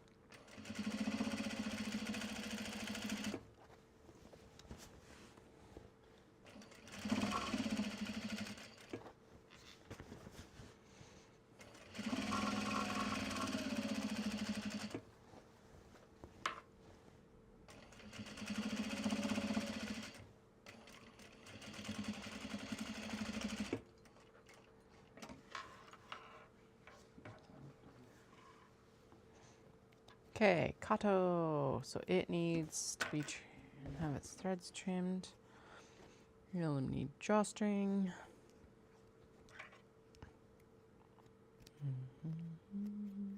Now I've got K-pop Demon Hunters in my head. Yay! Looking good, looking good.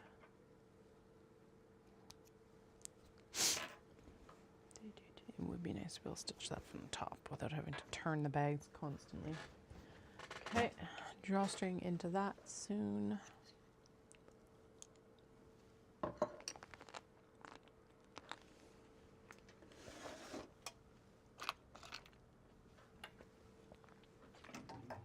Black thread now. And we'll wind the white bobbin while we're doing these black thread ones. Would help if I actually pull the white bobbin. New. Now there is a little bit left of one of the cones, but nope, I don't see it. So we're just going to stick with this one. Black thread is there.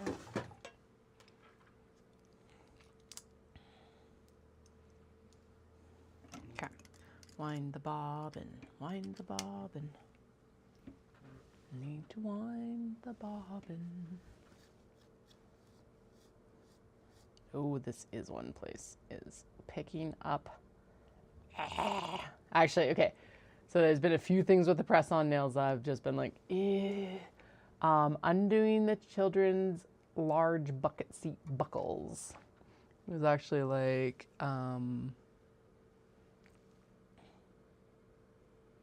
yeah, the feel of the canvas. Oh, the, like for the Kato. Yeah, it's good, man. I really like it. So that's the canvas that goes on the bottom of the tote bags and everything like that. And then the ones you guys have are just the normal, just the normal Japanese quilt cottons. So not even the canvas linen blends. But no, I'm very picky about my supplies. Or as picky as I can be, sort of thing. I did go buy a bunch of wax canvas the other day from the supplier in Calgary because I was just like, all right, we'll just make sure we get the ones that aren't too floopy. Oh my God, no. Anyway, press-on nails have been a pain in the butt for, what was it, the kids' bucket seats and getting the magnets off of their lunch boxes. Because they're thicker than my normal nail, so you can't like pick under the magnet to peel them off of the lunch box. I'm just like, ah. I actually have gotten them to just take them off themselves a few times because I'm just like, I just can't. It's not happening.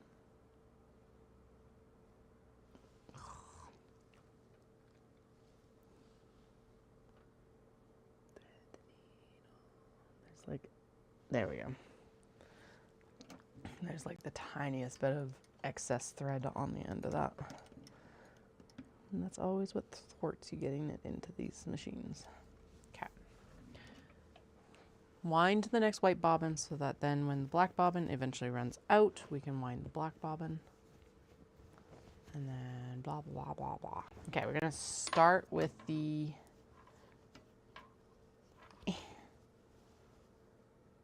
Kato because it's pretty much a straightaway. It's not quite so much fiddliness, so I can actually wind the bobbin easier. Go. Go around, go around, go around. Go around, go around, go around.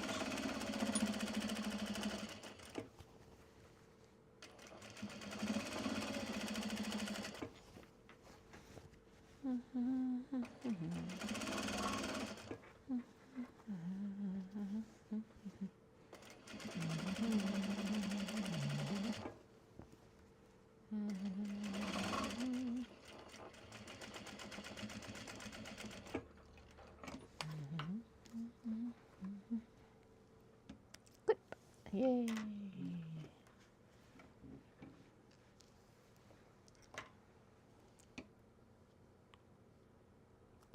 Nope, nope, nope, nope. Clip, please. Thank you.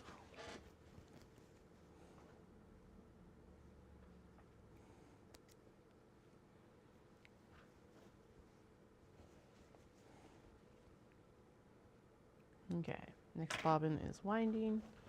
That now just needs leather again. And a smaller stack of bookmarks.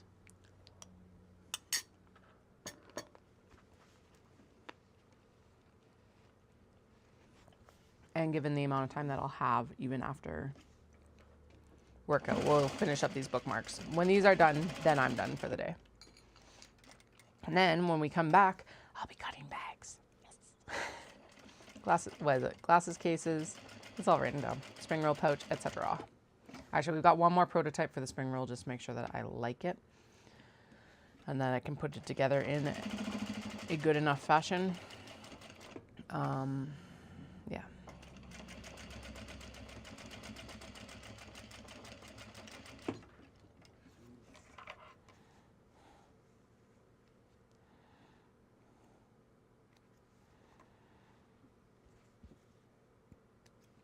Yay. Cafe, cafe, cafe.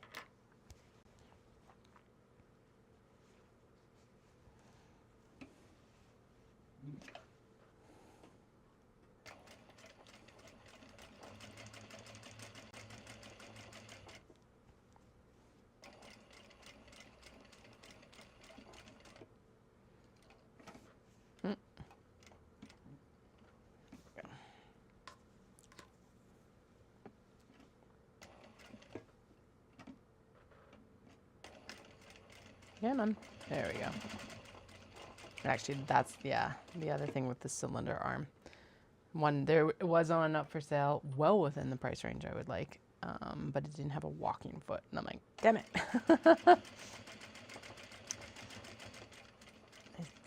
I think that that is something with that machine that would be nice. Even on this, it would have been nice to have a walking foot.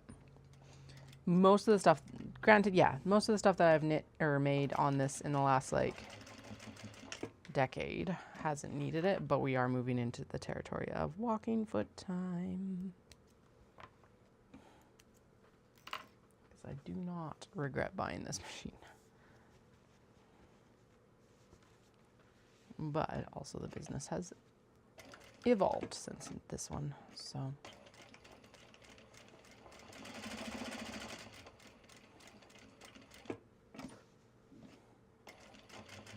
Oh wait, Wendy, were you talking about if it had a table like this table or if it had like a, I just clued in, you were talking about maybe like a flat deck table to make the cylinder arm into like this?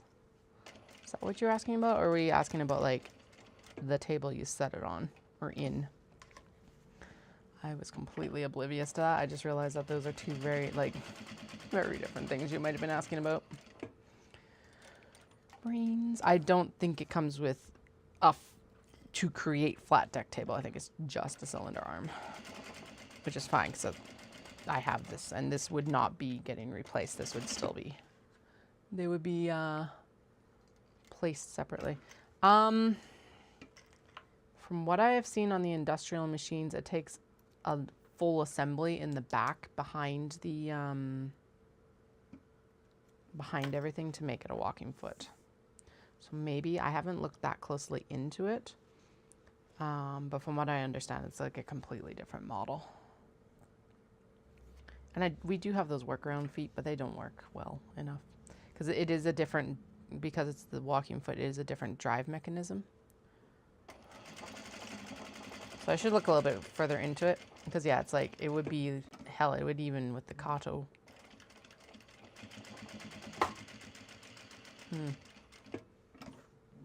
It would make some of that work easier, like the cam or the webbing on the sides and stuff like that.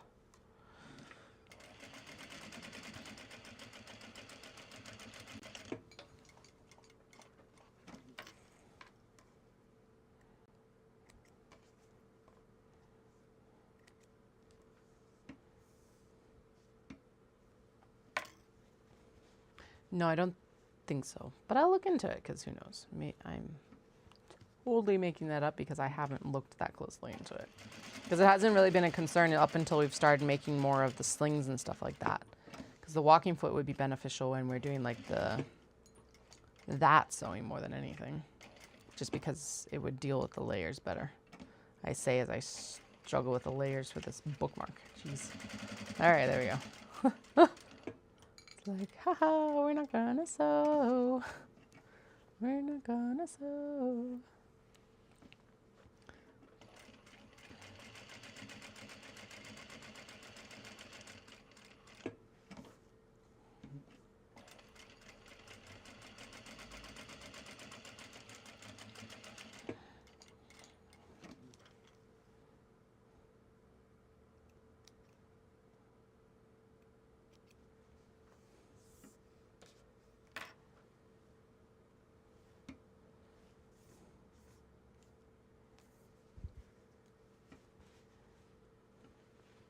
Yeah, I think like with my domestic machine, I'd be able to add a walking foot to it because it's available. It's a brother. But I don't think it's like as easy as just swapping this foot out.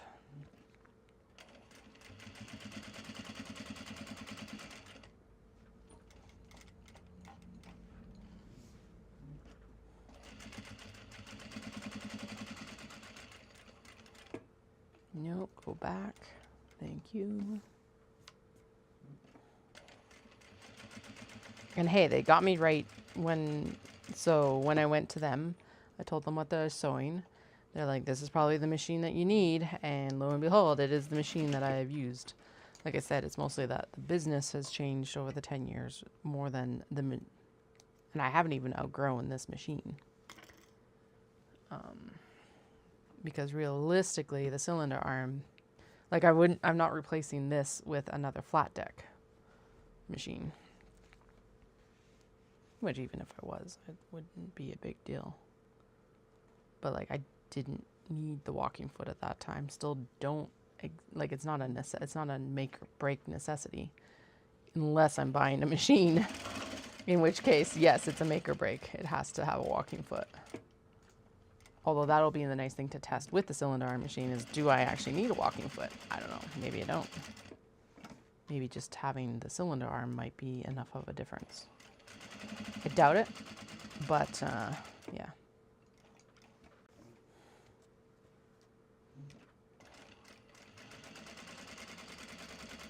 Also, I don't think, well, okay, if you're buying new, I don't think most of them come with anything less than a walking foot, to be honest. So, at least the ones I've been looking at.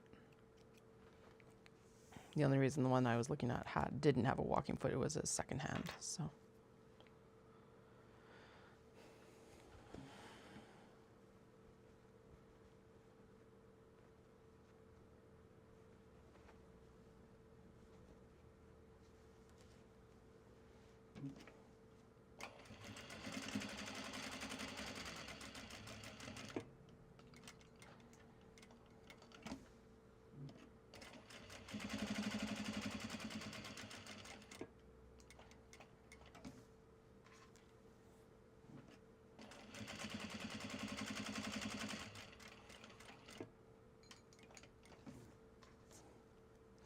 Yay, we're going to have a restock of bookmarks for the market. So these will be coming with me for the Ancient Arts Yarns Winter Wonderland, which is November 15th. I was like, what date is it? I don't remember. And also for the NJCA Craft and Food Bazaar, which is November 16th, the day. It's a double header weekend. Ancient Arts Winter Wonderland is obviously at Ancient Arts Dye Studio. And then the NJCA Craft and Food Bazaar is at the Nikkei Cultural Center. All of their information is on their Instagram. I can't quote the address off the top of my head. I know how to get there once I'm getting there. But it'll be on their Instagram or on their website, NJCAYYC, I think.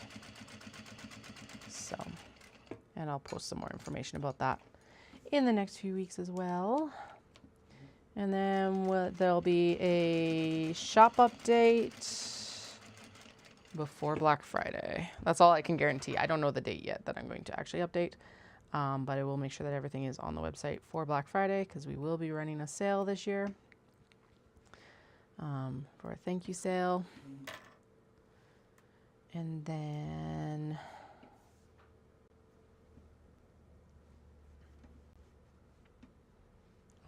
I'm going to open pre-orders for the beginning of the year. That's what we're going to do.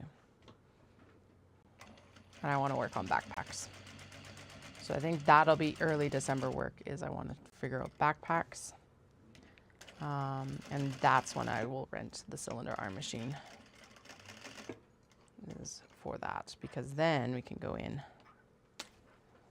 and get those sewn. And I'll open up pre-orders for the backpacks as well, because part of that is that I think the backpacks are fairly personal. I will always have some pre-made, ready-made. But I feel like backpacks are probably better as a custom order option. I don't know how to set that up yet, but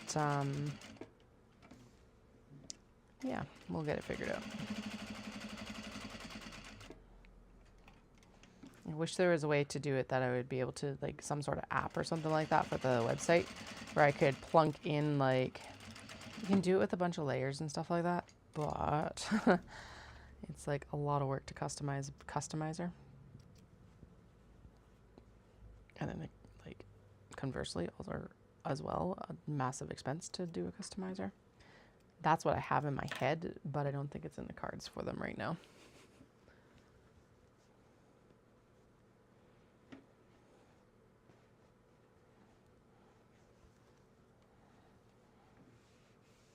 And the other portion of that being that, like, for interiors and stuff like that, I will remain the decider on interior pockets, because there's literally going to be one pocket from these shirts. I'm just happy that it looks like I'm even able to do it from the shirts. So actually I haven't measured that yet. So I might be talking out my butt about that right now too. Who knows? Oh, we're all stuck. There we go. I thought that I measured them though and it would work. So I will confirm that before I continue to talk about it.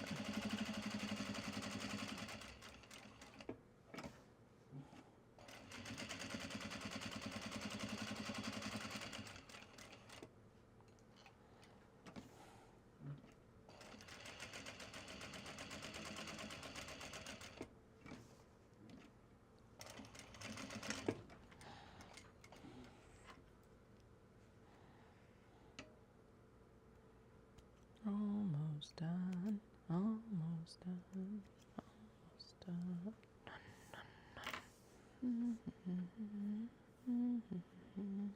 Two more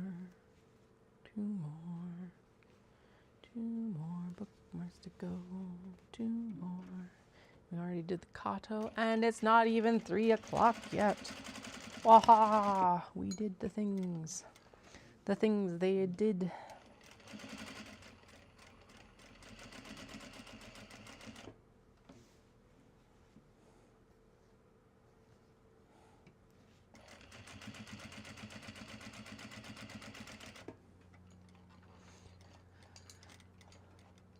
Doon, doon, doon, doon.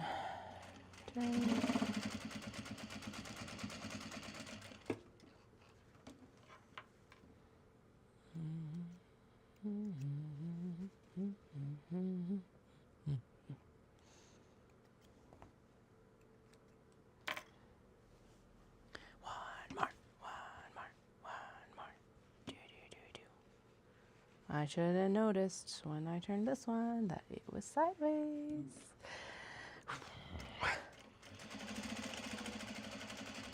Well, we'll just call them the topsy-turvy bookmarks and ignore the fact that they are... We're just going to politely ignore the fact that they're all sideways. Don't mention it, it gives them a complex.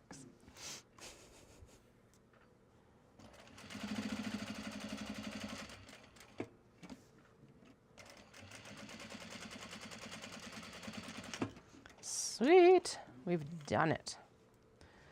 All right, I am off to the races. Haha, it's not yet, thank God. But I am off to run and train, and we got a whole little stack of stuff done, along with a couple Kato and a bunch of, well, and we got more than that done, obviously. That was just the dark stitching. Anyway, thank you. I don't know when I'll be back on again. Next Tuesday for sure. Yes, next Tuesday for sure. I'll be on all, like, Tuesday through Friday next week, because it'll be the finishing of show prep then. So no other guarantees. But I hope you all have a fantastic day, or whatever, whenever you are, and I'll chat with you all really soon. Bye.